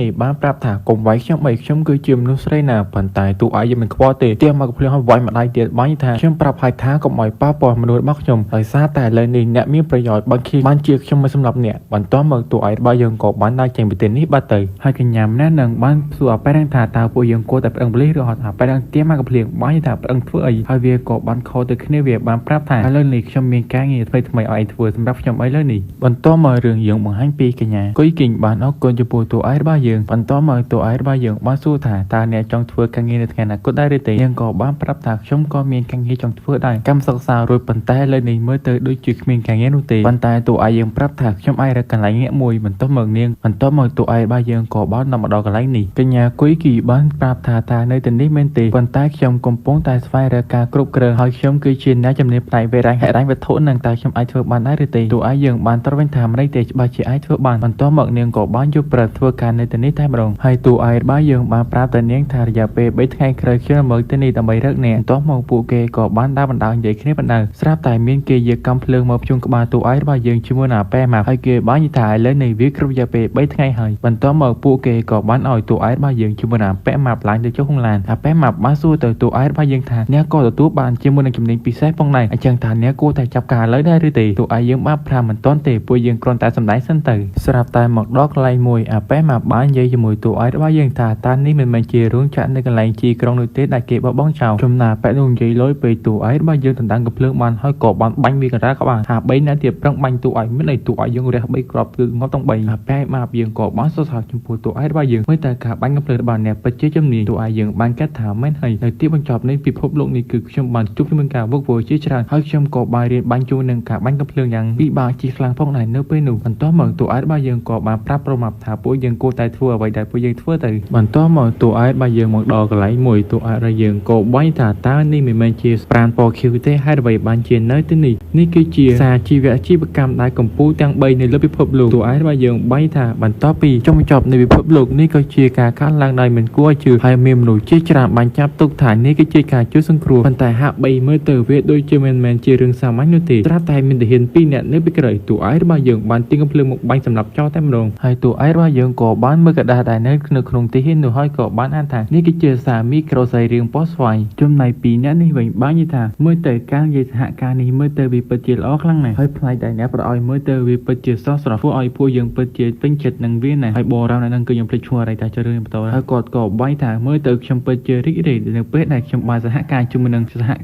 ងអ្នកផ្នែកផ្សេងទៀតវានឹងមកដល់នៅពេលក្រោយអ្នកសូមចាំផ្លែសិនទៅវាមាន6គូនៃផ្នែកដែលត្រូវបានប្រមូលបន្ទាប់មកលោកតាមអ្នកនឹងក៏បានឃើញតួឯករបស់យើងជាមួយនឹងប្រមាប់ក៏បាញ់ថាទីមផុតពួកឯងមកដល់ហើយមែនទេខ្ញុំទើបតែនិយាយចប់ឥឡូវឯងមកដល់មើលហើយគេក៏បាញ់ថាមេបៃនេះហើយគេជាចុងក្រោយដែលខ្ញុំផ្ដោះនេះកញ្ញាបៃនឹងបាញ់ថាហេតុអ្វីបានជាពួកគេមានកំភ្លើងនៅក្នុងដែរអញ្ចឹងបរោះនឹងមានការភ្ញាក់ផ្អើលជាខ្លាំងតួឯករបស់យើងបានបាញ់ជើងរបស់លោកពូលីត្រឹមមកគ្រាប់ហើយលោកពូលីក៏បានប្រើកញ្ចក់របស់គាត់បាញ់ទៅវិញប៉ុន្តែក៏ត្រូវបានតួឯកយើងបាញ់សម្លាប់ចោលទាំងអស់លោកពូលីនោះបាននិយាយថាអ្នកណាក៏ដោយក៏មិនដែរហ៊ានបង្ករឿងជាមួយខ្ញុំដែរហើយពិតជាប្រហែលណាគាត់ក៏បានប្រើកញ្ចក់គាត់ឆាប់ទៅបាញ់វាងាប់ទៅតួឯករបស់យើងទីកំភ្លើងពីដើមគឺបាញ់រះងាប់អស់3 2អ្នកនេះនៅស្ងៀតតួឯកយើងបាញ់ងាប់ទៀតក៏បានធ្វើឲ្យកញ្ញានេះមានការភ្ញាក់ផ្អើលជាខ្លាំងហើយនាងក៏បានសួរថាតើអ្នកចង់បានអ្វីតួឯកយើងបានសួរថាសំណួរនេះគឺខ្ញុំអ្នកសួរអ្នកនោះទេបានត្រូវលោកពូលីនោះក៏បាញ់ថាចុះមកក្មួយឲ្យឆ្លើយមកវិញប៉ុន្តែតួឯកយើងបាញ់កំភ្លើងមកគ្រាប់ទៀតបន្ទាប់មកតួឯករបស់យើងបានប្រាប់ទៅអាម៉ាប់ថាចាប់បាញ់សម្រាប់គាត់ចោលតែម្ដងទៅលោកពូលីនោះបាញ់ថាស្អីគេឲ្យត្រឹមជាក្មេងតែអាចសម្រាប់ខ្ញុំបានដោយរបៀបណាប៉ុន្តែមានអីប្រមាប់យើងគឺបាញ់កំភ្លើងបិទថ្មីសោះក៏ត្រូវក្បាលគាត់ងាប់បាត់ដែរបន្ទាប់មកតួឯករបស់យើងក៏បាននិយាយជាមួយនឹងកញ្ញាបៃឈុនហួរនាងមានការភ្ញាក់ផ្អើលជាខ្លាំងហើយអ្វីបានជាអ្នកបានស្គាល់ឈ្មោះខ្ញុំអញ្ចឹងតួឯករបស់យើងបាញ់ថាមិនចាំបាច់ចង់ដឹងនោះទេឥឡូវខ្ញុំគ្រាន់តែសួរអ្នកអ្វីដែលខ្ញុំចង់ដឹងតែប៉ុណ្ណោះតួឯកយើងឃើញនាងនិយាយឆ្លើយពេកបាញ់មកគ្រាប់ចង់កដាជើងនាងក៏បាញ់ថាតើអ្នកដឹងថាខ្ញុំគឺជានាយកប្រតិបត្តិនៃអតេសុខុមប្រានប៉ស្វាយដោយសារតែនិយាយលុយពេកតួឯករបស់យើងក៏បាញ់មកគ្រាប់ទៀតចង់ក៏ផ្លូវម្ខាងទៀតធ្វើឲ្យនាងមានការឈឺចាប់ពីខ្លាំងតួឯករបស់យើងបានប្រាប់ថាកុំនិយាយអបយោច្រើនពេកនាងក៏បានយល់ព្រមនាងក៏បានប្រាប់ថាខ្ញុំនឹងនិយាយទាំងអស់ខ្ញុំបានធ្វើការជាមួយពូលីជាច្រើនឆ្នាំហើយគាត់តែងតែប្រឲ្យជាមួយនឹងសរីរាង្គមនុស្សរស់ឲ្យពួកយើងព្រោះថាពួកយើងគឺជាមកពីក្រុមហ៊ុនអតេសុខុមប្រានប៉ស្វាយគឺដើម្បីយកសរីរាង្គមនុស្សរស់ដែលយើងមកពីសោតហើយពួកគេគឺយកដើម្បីពិសោធន៍ជាមួយនឹងការវិវត្តរបស់មនុស្សនិងជីវសាស្ត្រមើលទៅទោះបីជាខ្ញុំនិយាយទូយ៉ាងណាក៏អ្នកនៅតែមិនយល់តួឯករបស់យើងបានប្រាប់ថាខ្ញុំយល់តើអ្នកចង់និយាយអំពីទីងតង់នៃព្រះសង្គ្រាមមែនទេតួឯករបស់យើងបានគិតថាហាក់បីដូចជាពួកគេយកមនុស្សរស់ដើម្បីស្រាវជ្រាវខ្ញុំតែងតែគិតថាអតេសុខុមប្រានប៉ស្វាយចាប់ផ្ដើមនៅពេលទីមចប់ពិភពលោកមកដល់ប៉ុន្តែវាខុសពីការគិតរបស់ខ្ញុំគឺវាបានចាប់ផ្ដើមមុនទៅទៀតហើយនៅតែមិនសមហេតុផលពិសោធន៍មនុស្សនៅរស់ទៀតតើនេះគឺជាទាំងវើអ្វីទៅកញ្ញានឹងបាននិយាយជាមួយតួឯករបស់យើងថានេះគឺជាគម្រោងសម្ងាត់របស់អង្គការពួកយើងតែអ្នកដឹងអត់របៀបណាចំណែកព្រមមកមានការចាប់បៅព្រួយថានៅទីនេះសម្បូរទៅដោយសរីរាង្គរបស់មនុស្សកញ្ញា ញ៉ាំនឹងក៏បាននិយាយមួយទូឯងបានយើងថាប្រសិនបើអ្នកសហការជាមួយពួកយើងបានថាអ្នកពិតជាទូបានជាមួយទ្រព្យសម្បត្តិនៅអំណាចជាច្រើនដែលអ្នកចង់បានប៉ុន្តែទូឯងមិនខ្វល់ទេក៏មិនសម្រាប់នាងចង់ទៅហើយទូឯងបានយើងក៏បាននឹកឃើញការទីស្នាក់កណ្ដាលរបស់នាងផងដែរបន្ទាប់មករឿងយើងបង្ហាញពីអបិជាងនឹងកំពុងតែនិយាយថាការទីស្នាក់ការតែមានអ្វីកាត់ឡើងចំពោះអតិសុខុមប្រានពោស្វាយតែអ្នកណាគេបានជាហេបង្កបញ្ហាជាមួយពួកយើងមើលទៅវាពិតជាខឹងមែនទែនស្រាប់តែមានបរិមអ្នកក៏បាននិយាយថាតើអ្នកហៅខ្ញុំមែនទេលោកជាងហើយបែរនឹងក៏បាញ់ថាមែនហើយបន្ទាប់មកខ្ញុំចង់អ្នកចាប់ការបរិមអ្នកមានឈ្មោះថាអាចិនហើយបែរនឹងក៏បានយកប្របន្ទាប់មកក៏បាញ់ថាអ្នករងចាំតិចទៅនៅពេលដែលខ្ញុំទំនេរច្បាស់ថាខ្ញុំនឹងសម្លាប់អាបែរនឹងភ្លាមបន្ទាប់មករឿងរបស់យើងបង្ហាញពីផ្ទះវិឡារបស់ទូអែតរបស់យើងលោកធានហុងកំពុងតែនិយាយមួយទូអែតរបស់យើងថាមានការផ្លាស់ប្ដូរប្រព័ន្ធទឹកនិងផ្សេងទៀតហើយបើតាមការប៉ាន់ស្មានរបស់ខ្ញុំប្រហែលរយៈពេលតែមួយសប្តាហ៍ថែទៀតតែប៉ុណ្ណឹងច្បាស់ទីធ្វើរួចហើយស្រាប់តែមានអាមីម្នាក់ដើរមើលទៅនេះបាននិយាយថាតើអ្នកកំពុងតែមកផ្លាស់ទីរស់នៅជាមួយសហគមន៍ពួកយើងមែនទេអញ្ចឹងអ្នកឆាប់ចូលជាមួយក្រូតរបស់ពួកយើងមើលគាត់ក៏បានឲ្យខ្ជូអកូនឲ្យទៅទូអែតរបស់យើងទៅគាត់ហើយគាត់ក៏បានប្រាប់ទៅទូអែតរបស់យើងថាតើនោះគឺជាសម្បកឡើងឬសម្បកក្បេផ្ដាស់តែនៅទីនោះមែនទេតើខ្ញុំអាចសុំយកពីទីនោះបានដែរឬទេថ្ងៃស្អែកខ្ញុំយករទេះមករុញមកយាយទៅនេះប៉ុន្តែទូអែតរបស់យើងបានត្រួតវិញថាអត់ទេឥឡូវនេះផ្ទះរបស់ខ្ញុំកំពុងតែរវល់ជួសជុលអញ្ចឹងហើយខ្ញុំចង់ឲ្យមានការខាត់ពេលនោះទេប៉ុន្តែគាត់តែនិយាយតែផែតដែរនៅថាចង់ចូលរត់ដែរចំណែកអ្នកមីងនេះនៅតែប្រកែកជាមួយទូអែតរបស់យើងនៅតែចង់ចូលប៉ុន្តែយ៉ាងណាក៏ដោយទូអែតរបស់យើងតែហាម5គាត់ថាហាមចូលទីចុងម្ដាយគាត់ខឹងពេកក៏បានតែចេញក៏បាញ់ថាអាក្មេងមិនចេះគោរពចាស់ទុំចំណែកអាប៉ែស៊ីវៃវាក៏បានប្រាប់ពីណាប្តីដើម្បីចាប់ការទូអែតរបស់យើងទៀតហើយវាក៏បានប្រាប់ថានេះលុយខ្ញុំឲ្យអ្នកបន្ទាប់មកអ្នកចាប់ការគេទៅទាំងយប់ហើយកុំឲ្យគេនៅលើពិភពលោកនេះទៀតអាប៉ែនឹងក៏បានយកប្រងខ្ញុំគឺជាអ្នកខ្វាក់ថ្មីមកខាងអញ្ចឹងហើយអ្នកកុំព្រួយបារម្ភច្បាស់ណាស់ថាខ្ញុំមកផ្លាញ់គេទាំងសក់សពទៅទៀតមកទៅអាប៉ែស៊ីវៃនឹងពិតជាក្រក់មែនទែនអាចជុំឲ្យច្រឡំចូលរឿងរបស់យើងទៅបន្ទាប់មកពួកអាអ្នកខ្វាក់ថ្មីមកខាងវាក៏បានមកដល់ផ្ទះវីឡាទូអែតរបស់យើងហើយវាក៏បានសរសើរចុំម៉ានេះក្មេងទេប៉ុន្តែនៅផ្ទះវីឡាវិញប៉ុន្តែទូអែតយើងបានដេកគិតថាទៅពេលដែលខ្ញុំបានចាប់ផ្ដើមសារថ្មីខ្ញុំក៏បានរៀបចំគម្រោងផែនការមួយទៅវាជិតជោគជ័យតាមអ្វីដែលខ្ញុំបានរៀបចំហើយប៉ុន្តែទូអែតយើងក៏បានដឹងថាដូចជាមានមនុស្សមកផ្ទះរបស់គេហើយក៏បានដឹងថាប្រហែលអាប៉ែស៊ីវៃបានជាពួកនេះមករកខ្ញុំហើយចំណែកទូអែតយើងក៏ដឹងថាដូចជាមានក្រុមផ្សេងមួយទៀតក៏បានមើលទៅនេះផងដែរនិយាយទៅពួកគេសិតតែមើលទៅនេះគឺដើម្បីសម្រាប់ទូអែតរបស់យើងនៅពេលដែលទូអែតយើងដេញលក់ក៏បានមើលត្រូវតែសម្រាប់វាចោលបានហើយគ្រាន់តែឃើញទូអែតរបស់យើងបិទភ្លើងភ្លាមពួកគេក៏បានទំនុកចូលតែម្ដងហើយពួកគេក៏បានយល់ច្រឡំគ្នាថាប៉ែនឹងគឺជាទូអែតរបស់យើងនិយាយទៅគាត់បែកស្វែងតែម្ដងនិយាយចោលនិយាយឡើងនិយាយឌឺគ្នាថានេះចោលវាក៏ខឹងគ្នាពេកនិយាយទាស់សម្ដីក៏បាញ់គ្នាយកតែម្ដងក៏បានធ្វើគ្នាថាវាស្លាប់ថារបួសទាំងនោះចំណែកទូអែតរបស់យើងបាននិយាយថាមើលទៅពួកទាំងប្រមាណក្រុមនេះវាគ្រាន់តែជាមនុស្សភ្លើតែប៉ុណ្ណោះខ្ញុំជឿខ្វល់វាខ្លាំងណាស់ពេលប៉ែនឹងបើកភ្លើងឡើងវាក៏បាញ់ថាជុំមកគ្នាឯងគឺឯងមែនទេអានេះខ្វាក់ថ្មីមកខាងអូក៏ពិតជាលបងហើយមែនទេមើលទៅពួកយើងទាំងពីរនាក់គឺបានចាញ់មកចំពោះក្មេងនោះហើយហើយអ្វីបានជានៅទីនេះវិញបន្តមករឿងបង្ហាញពីរយៈពេល3ថ្ងៃក្រោយអាម៉ាំនិយាយមើលទូអែតរបស់យើងថាខ្ញុំបានឮថាអ្នកត្រូវបានគេបណ្តេញចេញពីសាលាបាត់ហើយទូអែតយើងតបថាខ្ញុំមិនខ្វល់ពីរឿងនេះទេព្រោះថាទៀមចាប់ពិភពលោកវិចិត្រមកដល់ហើយវាខ្វះតែការអប់រំតែប៉ុណ្ណោះប៉ុន្តែព្រមមកសូជឿទេក៏បាញ់ថាខ្ញុំក៏បានជជែកនៅក្នុងក្រុមនោះផងដែរទូអែតយើងក៏បានជួយមើលហើយបានឮនិយាយថាអាប៉ែចិននឹងវាបានហៅមនុស្សជាច្រើនបង្ករឿងគឺអបប្រយោជន៍ខ្លាំងណាស់ខ្ញុំក៏បានរាយការណ៍ព័ត៌មាននេះទៅកាន់យូសាឡាលីផងដែរហើយគាត់ក៏បានបណ្តេញចេញអ្នកចេញពីសាលានេះហើយក៏ត្រូវបានគេកាត់ចូលនៅក្នុងបញ្ជីខ្មៅបន្ទាប់មកអ្នកពិតជាអាចត្រឡប់មករៀននៅក្នុងសាលានេះវិញទៀតនោះទេបន្តមករឿងរបស់យើងក៏បញ្ចប់ទៅនឹងមានយឺនេះបាយបាយជួយសារផងអ្នកនរគ្នាពួកស្រីអ្នកនរគ្នាខ្ញុំបាទស្មីមកសម្ដែងរឿងក្រុមហន្តរាយតកប៉ុន្តែប្រសិនបើមានសម្លេងរំខានអីពិតជាសំទោសគឺសម្រាប់ទាំងយប់ជ្រៅតែម្ដងកុំឲ្យខាពេចូលរួមយើងតែម្ដងទៅភាគទី16ប៉ុន្តែតួឯងយើងទៅវិញឲ្យមេរៀមកណ្ដាលលោកគ្រូម្នាក់នឹងពិតជាខឹងមែនតើតួឯងយើងបានប្រាប់ថាខ្ញុំមានឈ្មោះថាចិនគួនហើយខ្ញុំក៏ចង់ប្រាប់ទៅនាយកសាលាលីផងដែរថាលោកគ្រូធានដងជាមួយនឹងប្រពន្ធរបស់អ្នកពួកគេកំពុងតែសហ័យស្មោះនឹងគ្នាហើយពួកគេក៏បានទៅដេកគ្នានៅកន្លែងផ្ទះហើយពួកគេក៏បានដេកជាមួយគ្នានៅកន្លែងអគារធានថុយចំណែកព្រមមកភាពអាជាខ្លាំងព្រោះថាតួឯងយើងពិតជាដឹងតួឯងយើងបានប្រាប់ថានៅទីបញ្ចប់ពិភពលោកគឺលោកគ្រូម្នាក់គាត់គឺបានប្រាប់ដោយខ្លួនឯងព្រោះថានៅពេលនោះហើយគឺមនុស្សរបស់យើងគឺគ្មានសិលធម៌ទេនោះទេលោកគ្រូធានដងពិតជាខឹងមែនទែនក៏បាញ់ថាចំមកឲ្យពីណាគេមិនក៏និយាយប្រៀបប្រាប់អីទេប្រមាប់របស់យើងបាននិយាយថាមើលទៅគាត់កំពុងតែខឹងកាន់តែខ្លាំងហើយប៉ុន្តែតួឯងយើងបានប្រាប់ថាឥឡូវនេះពួកយើងគួរតែធ្វើរឿងធំរឿងនេះគឺធ្វើឲ្យប៉ារបស់អ្នកជុំពីរឿងនេះប៉ុន្តែប្រមាប់របស់យើងគ្រាន់តែលើឆ្នៃមានការពិបាកចិត្តជាខ្លាំងប៉ុន្តែតួឯងរបស់យើងបានប្រាប់ថាប៉ុន្តែខ្ញុំទៅឲ្យច្បាស់ថាគាត់ពិតជាជឿពួកយើងស្រាប់តែពេលយើងមកដល់អាប៉ែមកបាញ់ថាហេតុអ្វីបានជាពួកយើងមកដល់កន្លែងភូមិនៅក្នុងទីក្រុងអញ្ចឹងប៉ុន្តែតួឯងយើងបានប្រាប់ថាបន្តិចទៀតអ្នកដឹងអំពីរឿងនេះរឿងយើងបង្ហាញពីបរមអ្នកកំពុងតែផឹកស្រាហើយក្មេងស្រីម្នាក់នោះគ្រាន់តែមើលមុខបន្តិចសោះក៏មើលមិនដែរនិយាយថាប៉ែនេះពិតជាកាយមែនតើវាបាញ់ថាម្ដាយរបស់អ្នកបាយរៀបការជាមួយខ្ញុំហើយខ្ញុំក៏បានឲ្យ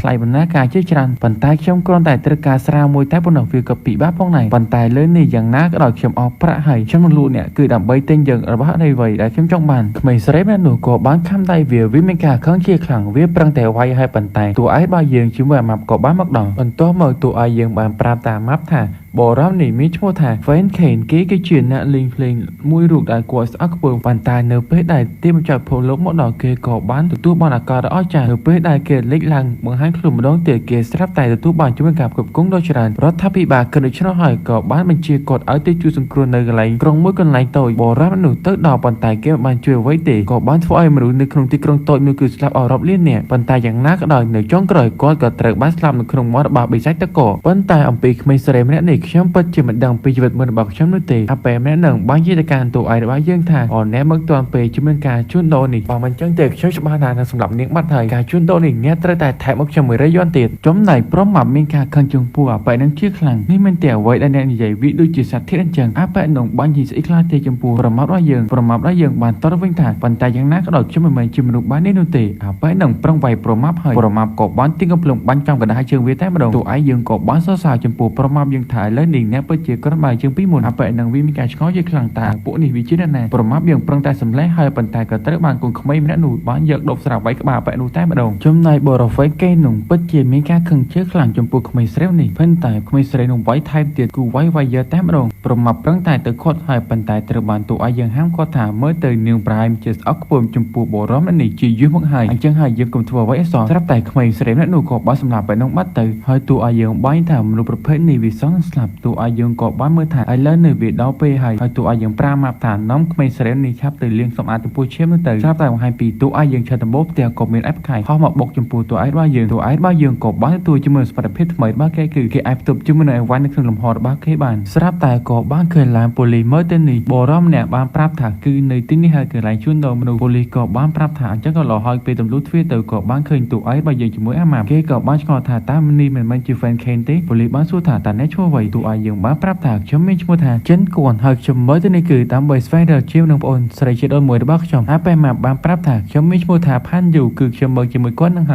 ើយប៉ូលីសបានសួរទៅក្មេងស្រីថាមានឈ្មោះអ្វីនាងបានប្រាប់ថានាងមានឈ្មោះថាស៊ីស៊ីហើយគាត់នេះហើយគឺជាបងប្អូនជាតិអូនមួយរបស់ខ្ញុំមួយសន្ទុះក្រោយមកប៉ូលីសក៏បានយកប្រមឲ្យពួកគេចាក់ចេញពីទីនេះប្រមាប់យើងពិតជាសប្បាយចិត្តមែនហើយក៏បានអាណិតចំពោះក្មេងស្រីម្នាក់នេះផងដែរប្រមាប់បាននិយាយថាតើយើងអាចនាំនាងនៅជាមួយពួកយើងបានដែរទេតួឯកយើងបានប្រាប់ថាពិតជាអាចនៅបានហើយបានសួរថាតើអ្នកចេះឆុងមីកញ្ចប់ដែរទេនាងប្រាប់ថាចេះបន្ទាប់មកតាចឹងពួកយើងគួរតែទៅនោះសិនទៅពេលព្រឹកមកដល់បង្ហាញពីផ្ទះរបស់ប៉ាប្រមាប់ប៉ុន្តែយ៉ាងណាក៏ដោយប៉ាប្រមាប់នៅតែមិនជឿពួកគេទាំងពីរនាក់នេះទោះបីជាប្រមាប់ខំប្រាប់ថាវាចិត្តដល់ទីបញ្ចប់នៃពិភពលោកក៏ដោយគាត់ប្រឹងយកតែផឹកហើយប៉ុន្តែក៏ត្រូវបានតួឯកយើងស្រុបយកចូលទៅក្នុងលំហបាត់ហើយតួឯកបានប្រាប់ថានេះគឺជាធម៌ពលដែលខ្ញុំទទួលបានប៉ុន្តែគាត់នៅតែមិនជឿក្នុងឆ្នោះហើយតួឯករបស់យើងក៏បានស្រុបអ្វីគ្រប់យ៉ាងនៅទីនេះទាំងអស់បានធ្វើគាត់មានការភ្ញាក់ផ្អើលជាខ្លាំងបន្ទាប់មកគាត់ក៏បានទះប្រមាប់មួយកំភ្លៀងបាញ់ថាតើនេះមិនទេវាពិតជាការពិតរឿងយើងបង្ហាញពីថ្ងៃចុងក្រោយទីបញ្ចប់ពិភពលោកប្រមាប់បាញ់ថាឥឡូវនេះប៉ារបស់ខ្ញុំក៏បានបាញ់លុយមើលប្រហែល700លានវាពិតជាគ្រប់គ្រាន់ដើម្បីទិញជាមួយនឹងសម្ភារៈជាច្រើនតួឯកបានប្រាប់ថាពួកយើងគួរតែបែកផ្លូវគ្នាគឺដើម្បីទិញជាមួយសម្ភារៈការពារជាមួយនឹងការការពារជាមួយភាពត្រជាក់ហើយពួកយើងបែងចែកគ្នាជាពីរក្រុមទៅខ្ញុំត្រូវតែទៅផ្ទះវិញឡាគឺដើម្បីពិនិត្យមើលហើយអ្នកកុំភ្លេចទិញជាមួយនឹងអាវុធផងដែរចំណែករឿងយើងបង្ហាញពីតួឯកយើងកំពុងតែនិយាយជាមួយលោកធានហុងបែរថាជំនឿការជួយរបស់យើងឥឡូវនេះអ្នកពេញចិត្តដែរទេតួឯកយើងពិតជាពេញចិត្តជាខ្លាំងគាត់ក៏បានជាបន្តទៀតថាមិនហើយនៅក្នុងការជួយ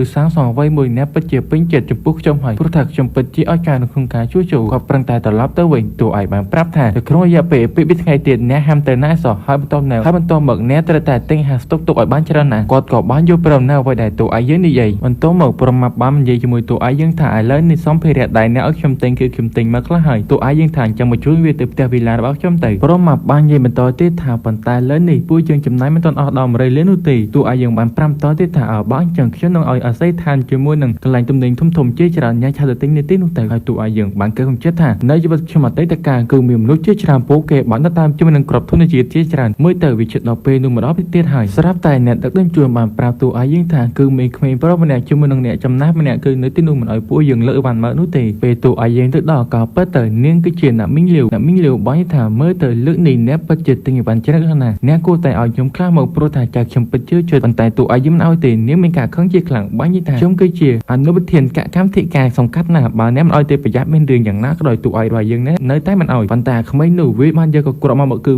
ดื้อตัวอายิ่งแต่มันลงตัวอายิ่งปรังแต่ไว้ให้ปันแต่เนี่ยมิ่งเหลียวเนื้อแต่คอเขาไม่ลงกระโปรงเนี่ยสไลด์ทกศกสลับแต่เวกับปุ๊บเจือกบุกจมูกบุกกูดเวคือมีการชื่อจับเจี๊ยกแรงปันต่อมาเวกับบ้านอ้อยเนี่ยมิ่งนั่งช่วยเวเนี่ยมิ่งนั่งก่อบ้านยี่แต่การตัวอายิ่งทางหายไปจะเฉลยนายอยู่มื้อไอ้จมในกิญญาปีนี้นี่ก็เรื่องชงอจมปูตัวอายิ่งได้หารวยบ้านเจี๊ยติงตำแหน่งแค่ยังนี่ปันตายอย่างนักก็ได้ปูเกก็มันควาหอยก็ได้เจมัดตื่นไอ้เลยนี่วินิสอแต่เมื่อไงเต้นนุติประมาบ้านยี่มือตัวอายิ่งถ่ายแล้วนี่พระแต่ประมาณคือชมบ้านชมในเรื่องว่าหายตัวอายิ่งบ้านยี่ถ่าบ้านจังเวดอเป้หายได้ปูยิ่งกู้แต่เต้นใจยี่มือในกิญญากุ้ยกี่หนูเป้ได้ปูเกมักดอกอะไรกิญญากุ้ยกี่ตัวไอ้มาสู้ถ่าตาเนี่ยยังไม่ได้จมปูก้างเงินเนี่ยบ้านตระวินถามเมื่อไหร่วิลอยังวิก็รอพ้องไหนให้ชมก่อนตระบังเกตตำลังเชียนเนี่ยกรุ๊ปเกลืองในไหลแข็งนี่ป้องไหนตัวไอ้ยังบ้านปรับถ่าบ้านยังก่อนอ้อหายนี่หายกระเชียบไปจงเกรนเนี่ยตระแต่ชกเวียปันตากชมก่อนเนี่ยจงทัวร์ไว้มือจงเกรนสำหรับชมพองไหนหนูไปยกกันได้เตรียดเนี่ยตระแต่เยอะก้อนสามมือจุ้ยมือขยมกิญญากุ้ยกี่ก็เรื่องชอบพองไหนตัวใบจีอย่างนักรอยก่อนเนียงในท้ายยุเปิมปันตัวมาบอก2 ปีกันไหลปูเกมุ้ยเตียดกำปงตั้งใจมือบอร์เนี่ยบอร์หนุ่มบ้านยี่ฐานนี่หายกระเชียตมเด้งดันเนี่ยก็มองมันต้มมาบ่อเส้นจีนเนี่ยไม่ได้ไว้จงอักเข็มจุยเนี่ยไอ้ปรับจำมันตัวไอ้ยังบ้านปรับทำไอ้เตียงจังเนี่ยไอ้ตลอดตัวไม่มันจมในโปรมาบ้านปรับตัวไอ้ยังถ่าตาเลยนี่วิดเอาไปปุยเยอะหายปันตัวมาตัวไอ้บ้านยังบ้านสโลไว้ครบยางเจ้าตัวเครื่องลมฮอร์บ้านคลุนจมในโปรมากอบยับอาพองในตัวไอ้ยังกอบบ้านไม่โยธาเนื้อเป้ได้ปุยยังมีได้ยังเติบแต่ชงทำไมเนื้อเป้ได้ชมบ้านสโลโจตัวเครื่องลมฮอตัวใบเจียววิกันลงพอเติมอะไรช้ำกระดอยเป้บรรจัยมาเวงวินในแต่เจียวทำไมวินในแต่เจียวมีได้เติบแต่ชงทำไมđóได้รู้ไอ้ทานเนื้อเครื่องลมฮอได้ตัวไอ้ยังได้โจตัวดาวไว้ครบยางโจโกปุยมันแจกโคตรพองในตาโจริยมันโตปันตาอย่างน้ากระดอยโปรมาระบายยังในใต้มันอยู่ตัวไอ้ยังบ้านปรับฐานเนื้อเป้ได้เนี่ยตัวบ้านเชื่อมือเนื้อสมรภูมินิชบ้านฐานเนี่ยนังโยเวียนเนื้อเป้เลยมวยสุนตูใกล้หมกบ่อร้อนมันนงก่อบ้านตลอดมาไว้ปันตาเกมีกาบฉบับเจี๊ยกหลังโปรยถ่ายวันนั้นที่นี่คือบ้านบัดจังออกบัดเตอร์ไฮไปยมหมกดอตัวไอ้ยังก่อบ้านมาจูบเชื่อมือกันอย่างกุ้ยกี่ตัวไอ้ยังบ้านปรับฐานปันต้อหมกช่วงนึงทัวเนี่ยมีกาบฉบับปันตาเนี่ยก็บัญชีสมเล็กไอ้สองกันอย่างกุ้ยกี่ก่อบ้านอยู่ประมาณตามันดังทานเนียงกำปงแต่ก็ได้ไว้ตีตัวไอ้ยังบ้านปรับฐานมันต้อหมกเนี่ยได้ตั้งชั่วโมงไปหมกดอกันไหลตุกเคลี้ยงไอ้วันตัวไอ้บ้านยังก่อบ้านสโลไว้ครุฑอย่างเนื้อที่หนุกโจตัวกันลมฮอร์บ้าคลุนจำนายกันอย่างกุ้ยกี่มีกาบจับอ้ายคลังตัวไอ้ยังบ้านปรับฐานเนื้อเปิดได้ปุยยังตลอดตัวเป็นจับบ้านหน้าถากเชื่อนังเป็นโยนนำปีเรื่องนี้มันต้อหมกตัวไอ้บ้านยังหมกดอกันไหลกำราสวัสดิ์เพียบหอยก่อบ้านสโลเพียงมือกำราเนื้อพงไหนกลมอ้อยเกดังถาตัวไอ้ยังก่อตัวบ้านจิ้มมือสมัติเพียบดอกอ้อชามันต้อหมกเรื่องมาให้ปีเตวีลาระบาตัวไอ้ยังบ้านปรับแต่กันอย่างกุ้ยกี่ถาตาเนี่ยเชื่อไว้ดักชมได้ยัยหรืออ่อนคือเนื้อทั้งไอ้นี่วิกจิตที่มันจบในบิพบลูกหรือดูช่องห้อยกันอย่างกุ้ยกี่เนี่ยได้เชื่อปันตายเนี่ยมาปรับฐานถ้าชมไอ้ทัวร์กาบหอยบักชมมันได้ดีตัวไอ้ยังมาปรับฐานเนี่ยปัจจัยไอ้ทัวร์บางปันตายเนี่ยตระตายตลอดมาวันหนึ่งปีหมอกดอกปีเนี่ยก่อบ้านยุบเริ่มมันต้อหมกทั้งในกิจทั้งช่องเกยในเต็มใจเพิ่มลูกกว่าจ้อใจกลุ่มป้องใต้ใจจมูกไปซีเฟนแต่ผู้ยังปัจจัยเป็นปัญหาติดตัวจมูกการสำลักจมูกไปเช่นก่อนปันตายเรื่องนี้ชบ้าทำเรามีปัญหาที่ติปันตาไปซีเฟนมาปรับฐานอย่างนักโดยเมื่อตื่นผู้ไอ้ปัจจัยอ้อนครั้งไหนแต่ทั้งในชบ้าหน้าเท้าช่องปัจจัยเตยจมูกผู้ไอ้จำในกันยากุ้ยกี่กลุ่มป้องใต้หนึ่งใจจมูกหนึ่งสัตว์เต็มจำชี้ฉลาดใบถาบันต้อหมกช่องปัจจัยมินเปรีจมูกเนี่ยที่ติส้มเนี่ยสำนักเล่านาเนี่ยก่อบ้านได้จังมัดตื่นยังกลุ่มป้องใต้ตาก่อบ้านชุบจมูกนังก้นจะบาแปะซีเฟนอับซีเฟนเวียบ้านยี่ถาอ่อนนี่ไม่เตะชื่อกันยากุ้ยกี่ได้ชื่อจีมัสไรบาแปะเช่นก่อนหนูปันต้อหมกยังตระแต่จับเนียงจำในเรื่องมาให้ปีเพราะมามีการเฉบอ้ายชื่อคลองปีกันหนีบางปราบโดยตัวอ้ายยังถากันยากุ้ยกี่คือตระบาแปะซีเฟนจับบัดหายจำในตัวอ้ายยังกรอนจะลือด้วยช่องหามีการข้องชื่อคลองตบบงตุกถาอ้อยปูเกรูปีเบทไงปันไทยแล้วในปูไอสไฟรักสิดิสลับหายเนื้อเป็ดได้ตัวอ้ายยังหมกดอจั่วแปะซีเฟนวิววีบ้านยี่ถาใส่เกยมาแต่ไอ้เมเตโอปัจจัยเห็นมากแมนตัวอ้ายยังมาปราบถ่ายชับดอเลยจมูกกันยากุ้ยกี่เพียงปูเกกับบ้านต้อเลยหาอัปเปซีเฟนกับบ้านบังแต่การตัวอ้ายยังปันไทยตัวอ้ายยังกับบ้านกิ๊กพอจมูกกรอบกับเพลิงหนุ่มปูเกกับเพียบเอาจมูกตัวอ้ายยังพวกไหนเมื่อเตะเกปัจจัยกิ๊กบ้านแมนกันยากุ้ยกี่ปัจจัยไปคลาคลั่งหนาเพราะว่าถาแป้หนึ่งวิมีกับเพลิงนึกทุ่งไหนปันไทยตัวอ้ายยังบ้านปราบถ่ายกลมเพสองปันต้อเมืองตัวอ้ายยังบ้านยี่แต่การตาแปะซีเฟนถาอันถาตัวไอรัวฮอตดอทไงติมจะไปพบโลกปันไทยไอไฟเดอร์ไอสลัมมุนไฮอาแปะหนึ่งกับบ้านปรากฏใจว่าเวียบากาวิพานแต่การตัวอ้ายยังกับบ้านชักกับบ้านอากรเจ้าวิมีเนี่ยบกจีมันหนึ่งจังเจียงกับบ้านถั่วกับบ้านวิทลุชอบแต้มลงปุ๊กเกยกับเพียบบ้านนั้นกำลังตัวอ้ายยังพ้องในปีนี้ฮอตเตอร์กันกับเบิดปันไทยตัวอ้ายยังกัดใดวิหายเยอะกับบ้านนั่นคือกัดเชิงปูวิมีเนี่ยมวย ម្នាក់មួយប៉ុន្តែមិនដាច់នោះទេគ្រាន់តែអាចជើងវាតែប៉ុណ្ណោះអបិស៊ីហ្វេក៏ភ្ញាក់ផ្អើលចំពោះល្បឿនតួឯរបស់យើង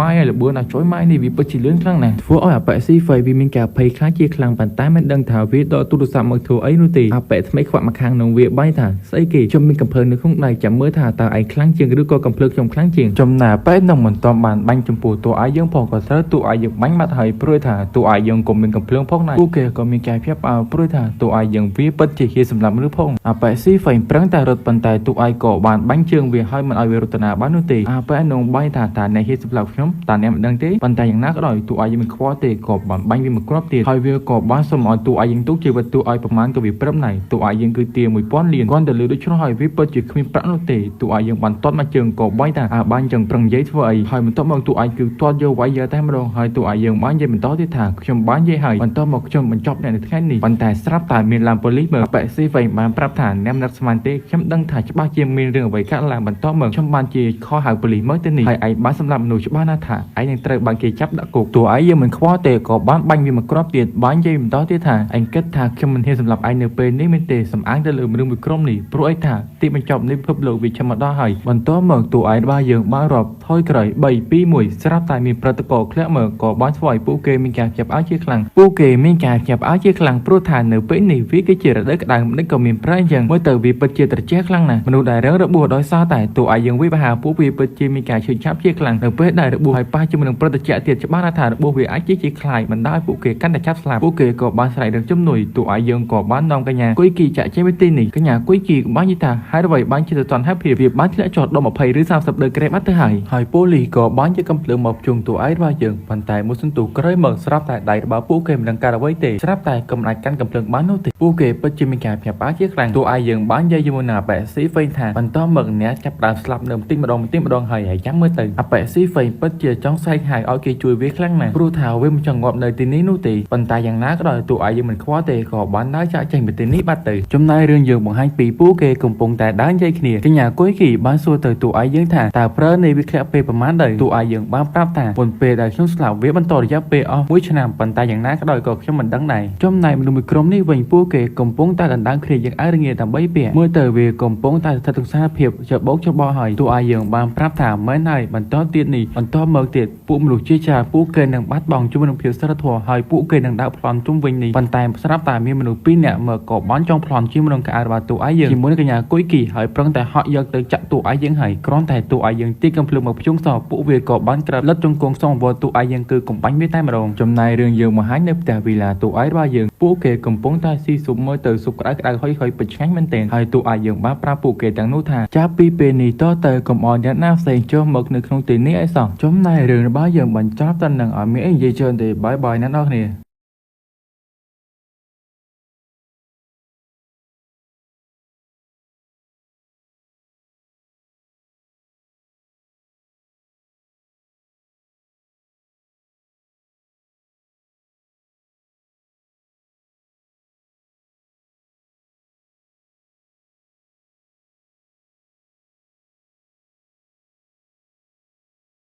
សួស្តីអ្នកទាំងអស់គ្នាខ្ញុំបាទស្មីមកសម្ដែងរឿងក្រុមហន្តរាយតកកុំខាពេជួយរួមយើងតាមរងទៅពេលទី21ក្បាលសាយរឿងដំបងបង្ហាញពីការសារព័ត៌មានគេបានប្រាំពីការចោទត្រជាក់នេះហើយក៏បានប្រាប់ពួកគេត្រូវតែរក្សាស្ដាប់ធ្នាប់ឲ្យបានល្អតាមត្រូវតែស្ដាប់តាមអង្គការចំណែកតួឯងរបស់យើងបានមើលទៅក្នុងឆាតក៏បានឃើញមនុស្សជាច្រើនឆាតសួរអំពីរឿងការចោទត្រជាក់នេះព្រោះថាពួកគេពិតជាមិនដឹងទេហើយមនុស្សខ្លះទៀតបានប្រាប់ថាពួកយើងគួរតែស្វែងរកហាដើម្បីស្តុកទុកប៉ុន្តែអ្នកមីងលាវបាយថាអ្នកទាំងអស់គ្នាគួរធ្វើដូច្នេះអីបើសិនធ្វើដូច្នោះវាអាចប៉ះពាល់ចំពោះអ្នកផ្សេងអ្នកទាំងអស់គ្នាត្រូវស្ដាប់ខ្ញុំបន្តមកត្រូវតែសហការជាមួយអង្គការយើងត្រូវតែចែកចាយគ្នាជាមួយនឹងការគ្រប់គ្រងដ៏ច្រើនចំណែកតួឯងរបស់យើងបានប្រាប់ពួកគេថាដំបូងមានល្អពីរបស់ខ្ញុំអ្នកទាំងអស់គ្នាគួរតែស្តុកទុកឲ្យបានច្រើនទៅប៉ុន្តែអ្នកមីងលាវបានឆាតទៅវិញហើយបាញ់ថាអ្នកទាំងអស់គ្នាកុំស្ដាប់ពាក្យនិយាយរបស់អបិជនគាត់ឲ្យវាចេះតែនិយាយប្រេះប្រាស់អ្នកទាំងអស់គ្នាត្រូវតែជឿលើអង្គការវាមិនយូរនោះទេប្រតិកោនេះវានឹងធ្លាក់ផុតហើយកុំភ័យសោះចំណែករឿងរបស់យើងបង្ហាញពីរយៈពេល3ថ្ងៃក្រោយមកប្រមាប់បាញ់ថាឥឡូវនេះវា3យប់3ថ្ងៃហើយ វានៅតែមិនទាន់បាត់ភាពត្រជាក់នេះទៀតចំណែកកញ្ញាគួយគីបាននិយាយថាមើលទៅមនុស្សជាច្រើនប្រហែលពួកគេមិនបានស្តុកទុកអាហារទេអាចថានឹងមានការស្លាប់ជាច្រើនហើយចំណែកតួឯករបស់យើងបានមើលទៅក្នុងឆាតនោះគេក៏បាយថាវារយៈពេល3យប់3ថ្ងៃហើយហេតុអ្វីនៅតែមិនទាន់បាត់ទៀតតែអ្នកមីងលាវណែណាស្រាប់តែអ្នកមីងលាវបានតតទៅវិញថារឿងនេះខ្ញុំក៏មិនដឹងដែរប៉ុន្តែយ៉ាងណាក៏ដោយអ្នកអរគ្នាត្រូវតែជឿជាក់លើអង្គការច្បាស់ណាស់ថាភាពត្រជាក់នេះវានឹងទៅបាត់ឆាប់នេះមួយសន្ទុះក្រោយមកអ្នកមីងលាវក៏បានមកគូទ្វារផ្ទះតួឯករបស់យើងបានប្រាប់តួឯករបស់យើងឲ្យចាប់បើកទ្វារប៉ុន្តែតួឯកយើងគឺមិនព្រមបើកនោះទេហើយគាត់ក៏បាននិយាយបន្តទៀតថាតើអ្នកពិតជាហ៊ានប្រឆាំងជាមួយអង្គការផងមែនទេពួកយើងមើលទីនេះគឺដើម្បីយកអាហារផ្គត់ផ្គង់គឺដើម្បីចែកមនុស្សគ្រប់គ្នាណាប៉ុន្តែយ៉ាងណាក៏ដោយតួឯកយើងបានប្រាប់ថាខ្ញុំមិនហ៊ានប្រឆាំងទេប៉ុន្តែគឺខ្ញុំប្រឆាំងជាមួយនឹងអ្នកនឹងហើយអ្នកមីងលាវមិនអាចធ្វើអ្វីបានទេមានការខឹងជាខ្លាំងបាយថាប្រសិនបើខ្ញុំរកអាហារមិនបានទេនោះថាអាចៅរបស់ខ្ញុំវាពិតជាឃ្លានស្លាប់ហើយបន្តមកនាងបានប្រាប់គ្នារវាងថាពួកយើងគួរតែទៅផ្ទះអ្នកផ្សេងសិនទៅអាពេចិនគាត់នឹងចាំពួកយើងគិតអំពីលើក្រោយចំណែកតួឯករបស់យើងបានកើកញ្ចិត្តថារយៈពេល2-3ថ្ងៃក្រោយមកពួកគេច្បាស់ណាស់បង្ហាញពីធៀបបរិបទពួកគេហើយចំណែករឿងរបស់យើងបង្ហាញពីកញ្ញាស៊ឺឌីជាមួយនឹងម្ដាយរបស់នាងព្រោះថានាងពិតជាគ្មានអាហារច្រើនទេក្នុងរយៈពេល3ថ្ងៃនេះម្ដាយរបស់នាងបានប្រាប់ទៅឆាតទៅសួរស៊ីហ្វេងទៅប៉ុន្តែយ៉ាងណាក៏ដោយអាប៉ែស៊ីហ្វេងវាកំពុងតែរងរបួសហើយបាននិយាយបន្តទៀតថាប្រហែលគាត់ក៏រវល់ធ្វើអ្វីមួយដែរនៅពេលនេះបន្ទាប់មកនាងក៏បានឆាតទៅសួរគេថាតើមានអ្វីលក់ដែរឬទេនាងគឺចង់ទិញហើយអ្នកលក់នឹងក៏បានប្រាប់ថាខ្ញុំមានមីមិនទឹកខ្លះបន្ទាប់មកនាងក៏បានយល់ព្រមហើយក៏ទិញហើយនាងបានប្រាប់ទៅគេបន្ថែមទៀតថានៅពេលដែលអ្នកមានអាហារទៀតអ្នកប្រាប់ខ្ញុំមកខ្ញុំនឹងទិញទាំងអស់អាប៉ែនឹងក៏បានយល់ព្រមចំណែកតួឯករបស់យើងបានមើលថាមើលទៅកញ្ញាស៊ឺឌីនាងក៏ឆ្លាតបន្តិចដែរប៉ុន្តែចាំមើលទៅអ្នកលក់ឲ្យគេនឹងច្បាស់ថារយៈពេល2-3ថ្ងៃទៀតពួកគេនឹងស្ដាយក្រែរហូតដល់ស្លាប់ចំណែករឿងរបស់យើងកាប់ហាញនៅខាងនេះវិញមនុស្សមួយក្រុមនេះពួកគេពិតជារងាខ្លាំងណាស់ព្រោះថាសថនភាពត្រជាក់គឺវាដល់60ឬ70ដឺក្រេបាត់ទៅហើយពួកគេក៏គ្មានអាហារទៀតផងដែរអាប៉ែហៅបាននិយាយថាបន្ទាប់មកពួកយើងគួរតែចេញទៅខាងក្រៅកូនចៅរបស់វាបាយថាអូមើលទៅចិនគាត់គេក៏រស់នៅក្នុងសហគមន៍នេះផងដែរគ្រាន់តែលើដូច្នោះហើយអាប៉ែហៅសប្បាយចិត្តជាខ្លាំងក៏បាយថាអូអាប៉ែចិនគាត់នឹងមែនទេបន្ទាប់មកឆាប់ឆាតទៅវាហើយឲ្យវាប្រគល់អាហារមកពួកយើងចំណែកចិនគាត់របស់យើងវិញគឺពងតែបង្រៀនជាមួយកញ្ញាស៊ីហើយនឹងប្រុសមករបស់យើងគឺវឹកហាត់ជាមួយសម្បទានព្រោះថាជីវិតមុនរបស់ខ្ញុំក៏វឹកហាត់ជាមួយនឹងនេះផងដែរចំណែកប្រុសមកបាយថាបន្ទាប់មកខ្ញុំក៏ចង់សាកល្បងផងដែរប៉ុន្តែមិនទាន់បានធ្វើបានប្រហែលយូរផងប្រុសមករបស់យើងគឺពិតជាអស់កម្លាំងពេកហើយស្រាប់តែមានគេឆាតមកទូឲ្យយើងពេលមើលទៅគឺការពិតទៅគឺជាកូនចរបាប៉ែហើយវាបានប្រាប់ថាឥឡូវនេះអ្នកឆាប់ប្រគល់អាហារមកនៅពេលដែលបងប្រុសហើយរបស់ខ្ញុំក៏មិនទាន់ខឹងទូឲ្យយើងបោតទៅវិញថាឈួរចំណែករឿងរបស់យើងកាត់ទៅកាន់អាប៉ែហៅបានសួរទៅកូនចៅរបស់វាថាតើអាប៉ែចិនគាត់វាបានតរអ្វីខ្លះកូនចៅវាបានតរទៅវិញថាគឺឈួរធ្វើឲ្យអាប៉ែហៅវាមានការខឹងជាខ្លាំងបន្ទាប់មកវាហៅកូនចៅរបស់វាគឺទៅកន្លែងចិនគាត់តែម្ដងចំណែករឿងបង្ហាញពីម្ដាយស៊ឺឌីបានសួរថាមិនហាប៉ែស៊ីហ្វេងវាត្រឡប់មកនៅពួកយើងគឺពិតជាអត់អស់អាហារហើយនាងបានតតវិញថាគាត់កំពុងតែព្យាបាលប្រសិនគាត់ត្រឡប់មកវិញបានថាគាត់នៅសម្រាប់អាប៉ែចិនគាត់គ្រាន់តែលើកដូចឆ្នាំដែរនាងបានប្រាប់ថាអ្នកចាំពីអាហារជាច្រើនដឹកទៅតែអាប៉ែនោះដែរឬទេនាងបានតតវិញថាមិនហើយខ្ញុំឃើញជាច្រើនមើលទីនោះដែរនាងបាយថាអាចនិយាយថាគេដឹងពីរឿងនេះមុនប៉ុន្តែកញ្ញាឌីបានតតវិញថាវាមិនអាចទៅរួចទេវាគ្រាន់តែជារឿងចៃដន្យតែប៉ុណ្ណោះម្ដាយរបស់នាងបានប្រាប់ថាឥឡូវនេះអាប៉ែស៊ីហ្វេមិនទាន់មកទេអ្នកគួរតែឆាតអាប៉ែចិនគាត់គឺដើម្បីឲ្យគេប្រគល់អាហារខ្លះមកនាងឌីបានតតវិញថាមិនអីទេម៉ាក់កុំបារម្ភអីបន្ទាប់មកខ្ញុំឆាតទៅគេច្បាស់ជាសប្បាយចិត្តហើយនឹងប្រគល់អាហារជាច្រើនឲ្យពួកយើងកាត់មកកន្លែងផ្ទះតួឯករបស់យើងវិញគឺកូនចៅរបស់ប៉ែហៅឲ្យតួឯករបស់យើងបើកទ្វារឲ្យប្រគល់អាហារហើយពួកគេបាននិយាយឌីតួឯកយើងបានបើកទៅច្បាស់ជាខ្ញុំសម្លាប់គឺដូច្នោះហើយតួឯករបស់យើងក៏បានចុចទៅលើគឺដើម្បីបាញ់ទឹកទៅកាន់ពួកគេឲ្យកាន់តែត្រជាក់ចំណែកកូនចៅរបស់ប៉ែហៅពិតជារងាខ្លាំងណាស់ដោយសារតែពួកវាមិនអាចទ្រាំបានទេពួកវាក៏ត្រឡប់ទៅវិញអាប៉ែហៅមុននឹងទៅក៏បាយថានៅពេលខ្ញុំត្រឡប់មកវិញច្បាស់ណាស់ថាខ្ញុំនឹងសម្លាប់ឯងចៅអាប៉ែចិនគាត់បន្ទាប់មកតួឯកយើងបានប្រាប់ទៅប្រុសម៉ាប់ថាវាអស់រយៈពេល7ថ្ងៃនៃទីបញ្ចប់ពិភពលោកហើយពេលយប់នេះពួកយើងត្រូវតែចេញទៅក្រៅប្រុសម៉ាប់ពិតជាមានការឆ្ងល់ជាខ្លាំងតួឯកយើងបានប្រាប់ថានៅយប់នេះគឺជាការធ្លាក់ចូលឯផ្កាយតើអ្នកចង់ទៅដែរឬទេប្រុសម៉ាប់បានតតវិញថាអូមិនហើយខ្ញុំភ្លេចអំពីរឿងនេះស្រាប់តែកញ្ញាឌីនឹងក៏បានឆាតមកសួរសុខទុក្ខចំពោះតួឯកយើងប៉ុន្តែតួឯកយើងពិតជាមិនខ្វល់ទេចំណែកម្ដាយរបស់កញ្ញាឌីបានសួរថាយ៉ាងម៉េចដែរកូននាងបានតបថាអ្នកកុំភ័យមើលទេគេកំពុងតែសប្បាយចិត្តហើយនៅពេលឃើញខ្ញុំឆាតទៅប៉ុន្តែកន្លះម៉ោងហើយនៅតែតួឯកយើងមិនទាន់តបសាររបស់នាងទៀតចំណែកប៉ែហៅជាមួយនឹងកូនចៅរបស់វាពិតជារងាខ្លាំងណាស់កំពុងតែអង្គុយអាំងភ្លើងព្រួយថាវាពិតជាខឹងមែនទែនមើលទៅវាពិតជាចង់សម្លាប់ចំពោះតួឯករបស់យើងកាន់តែខ្លាំងឡើងហើយចំណែកម្ដាយរបស់កញ្ញាឌីបានប្រាប់ថារយៈពេល2ម៉ោងហើយគេនៅតែបន្តទៀតប៉ុន្តែកញ្ញាឌីបានប្រាប់ថាមិនអីទេម៉ាក់បន្តមកខ្ញុំនឹងនិយាយសម្លេងឲ្យគេស្ដាប់ហើយគេពិតជាអារម្មណ៍ជួយចិត្តបន្តមកគេនឹងប្រគល់អាហារឲ្យពួកយើងខ្លាំងនាងក៏បានឆាតទៅតួឯករបស់យើងហើយតួឯករបស់យើងក៏បាយថាបន្តមកក៏បានតបវិថាមកម៉ាក់យូអីនៅពេលដែលនាងបានស្ដាប់ទៅនាងក៏បានលើសម្លេងតួឯកយើងនិយាយថាម៉ាក់យូនាងមានការខឹងជាខ្លាំងចំណែកនៅក្នុងឆាតរបស់តួឯករបស់យើងបរំ ពិតជាមានការស្ដាយក្រោយនៅពេលដែលគេបានលក់អាហារជាច្រើនឲ្យទៅពួកគេនោះហើយពួកគេក៏បានបន្ទោសចំពោះអ្នកមីងលីវផងដែរដែលហាមឃាត់ពួកយើងគឺកុំឲ្យស្តុកទុកអាហារប៉ុន្តែអ្នកមីងលីវបានប្រាប់ថាអ្នកអស់គ្នាគ្រាន់តែស្ដាប់តាមអង្គការទៅបន្តមកជើងនឹងប្រមូលអាហារជាច្រើនហើយពួកយើងនឹងបែងចែកគ្នាស្មើៗគ្នាអូខេដែរទេចំណែកតួឯករបស់យើងបាញ់ថាមើលទៅអ្នកមីងលីវបានប្រាល្បិចនេះម្ដងទៀតហើយវាមានមនុស្សភាគតិចណាស់ដែលបានជឿសម្ដីលើនាងព្រោះថាដល់ពេលនេះហើយគឺគ្មានអ្នកណាចង់ប្រកួតអាហារឲ្យទៀតទេបន្តមកតួឯករបស់យើងបានប្រាប់ពួកគេគ្រប់គ្នាគឺយប់នេះត្រៀមខ្លួនចេញហើយត្រូវតែពេលអាវក្រាស់ៗហើយបានកើតគំចិត្តថាមនុស្សកាន់តែច្រើនកាន់តែល្អព្រោះអីថាគឺដើម្បីទទួលបានជាមួយនឹងឯកផ្កាយបន្ទាប់ពីពួកគេបានមកដល់ខាងក្រៅតួឯករបស់យើងបានប្រាប់ថានៅពេលដែលអ្នកអស់គ្នាឃើញឯកផ្កាយធ្លាក់ចុះអ្នកអស់គ្នាត្រូវតែរត់បុកវេដើម្បីទទួលបានផ្កាយនោះប៉ុន្តែតួឯករបស់យើងក៏បានឃើញអ្នកមីងលីវកំពុងតែសេរីប្រកាសគឺដើម្បីប្រមូលអាហារបន្ទាប់មកពួកយើងនឹងបែងចែកគ្នាស្មើៗប៉ុន្តែអ្នកមីងលីវក៏បានក្រឡេកឃើញទៅតួឯករបស់យើងហើយក៏បានដើរទៅគាត់តួឯករបស់យើងហើយក៏បានទៅនិយាយជាមួយតួឯករបស់យើងថាខ្ញុំបានឃើញថាលើកមុនអ្នកបានដឹកជាមួយអាហារជាច្រើនដាក់ទៅផ្ទះរបស់អ្នកបន្ទាប់មកអ្នកត្រូវតែសហការជាមួយអង្គការត្រូវតែបែងចែកមនុស្សគ្រប់គ្នាបន្ទាប់មកអ្នកត្រូវតែប្រមូលវាទាំងអស់ហើយត្រូវតែបញ្ជូនវាមកកន្លែងនេះទាំងអស់ប៉ុន្តែតួឯករបស់យើងពិតជាមិនយល់ព្រមនោះទេអ្នកមីងលីវមានការខឹងជាខ្លាំងហើយរវល់អ្នកមិនជាមិនចង់សហការជាមួយអង្គការទេយ៉ាងណាក៏ដោយតួឯករបស់យើងនៅតែប្រឹងដាក់ចេញហើយអ្នកមីងលីវក៏បានប្រឹងខាត់ប៉ុន្តែស៊ីបានប្រាប់ទៅតួឯករបស់យើងថាឥឡូវនេះឯកផ្កាយបានធ្លាក់មកហើយបន្ទាប់មកតួឯកយើងគឺបានប្រាប់ប្រមាប់ឲ្យរត់ទៅបុកផ្កាយប្រមាប់ក៏បានយល់ព្រមប៉ុន្តែឯកផ្កាយនោះគឺមិនបានហោះរត់ទៅបុកទៅប្រមាប់ទេគឺវាបានហោះចូលទៅកាន់រាងកាយរបស់កញ្ញាស៊ីដោយស្វ័យប្រវត្តិចំណែកកញ្ញាគួយមានការបារម្ភចំពោះស៊ីជាខ្លាំងប៉ុន្តែស៊ីបានប្រាប់ថាខ្ញុំមិនអីទេប៉ុន្តែតួឯករបស់យើងក៏បានរត់ទៅសំដៅកន្លែងឯកផ្កាយកំពុងតែធ្លាក់ចំណែកឯកផ្កាយនោះក៏បានធ្លាក់នៅលើដីតែម្ដងប្រមាប់ពិតជាមានការឆ្ងល់ជាខ្លាំងតើវាអាចធ្លាក់លើដីបានមែនទេតួឯកយើងអាចប្រាប់ថាមិនហើយវាអាចជាថាឯកផ្កាយឬក៏វត្ថុពិសេសចំណែកប្រមាប់ពិតជាមានការឆ្ងល់ជាខ្លាំងតួឯកយើងបានប្រាប់ថាឯកផ្កាយវាអាចត្រឹមតែជួយដាស់ជាមួយសមត្ថភាពប៉ុន្តែបើវត្ថុផ្សេងទៀតគឺវាអាចជួយជាមួយនឹងពង្រឹងរាងកាយរបស់យើងឬក៏ជួយអីផ្សេងដូចជាឥទ្ធិពលវត្ថុរាវនេះអញ្ចឹងគឺវាអាចជួយយើងទប់ទល់ជាមួយភាពត្រជាក់បានបន្ទាប់មកតួឯករបស់យើងបាននាំពួកគេត្រឡប់ទៅវិញមុននឹងត្រឡប់ទៅវិញអ្នកមីងលីវជាមួយនឹងគ្នារបស់នាងបាននិយាយថាអ្នកត្រូវតែបងជាមួយការខូចខាតព្រោះអ្នកថាបានវាយខ្ញុំហើយអញ្ចឹងត្រូវតែបងមីឬក៏ស្អីក៏បានដែរប៉ុន្តែយ៉ាងណាក៏ដោយតួឯករបស់យើងមិនព្រមទេចំណែកពួកគេមិនអាចធ្វើអ្វីចំពោះតួឯករបស់យើងទេគឺបានត្រឹមតែទៅរកផ្ទះអ្នកផ្សេងបើមិនដូច្នោះទេចែករបស់ខ្ញុំគាត់ពិតជាឃ្លានខ្លាំងណាស់ហើយបន្ទាប់មករឿងយើងបង្ហាញពីព្រមមកកំពុងតែមើលរឿងសុក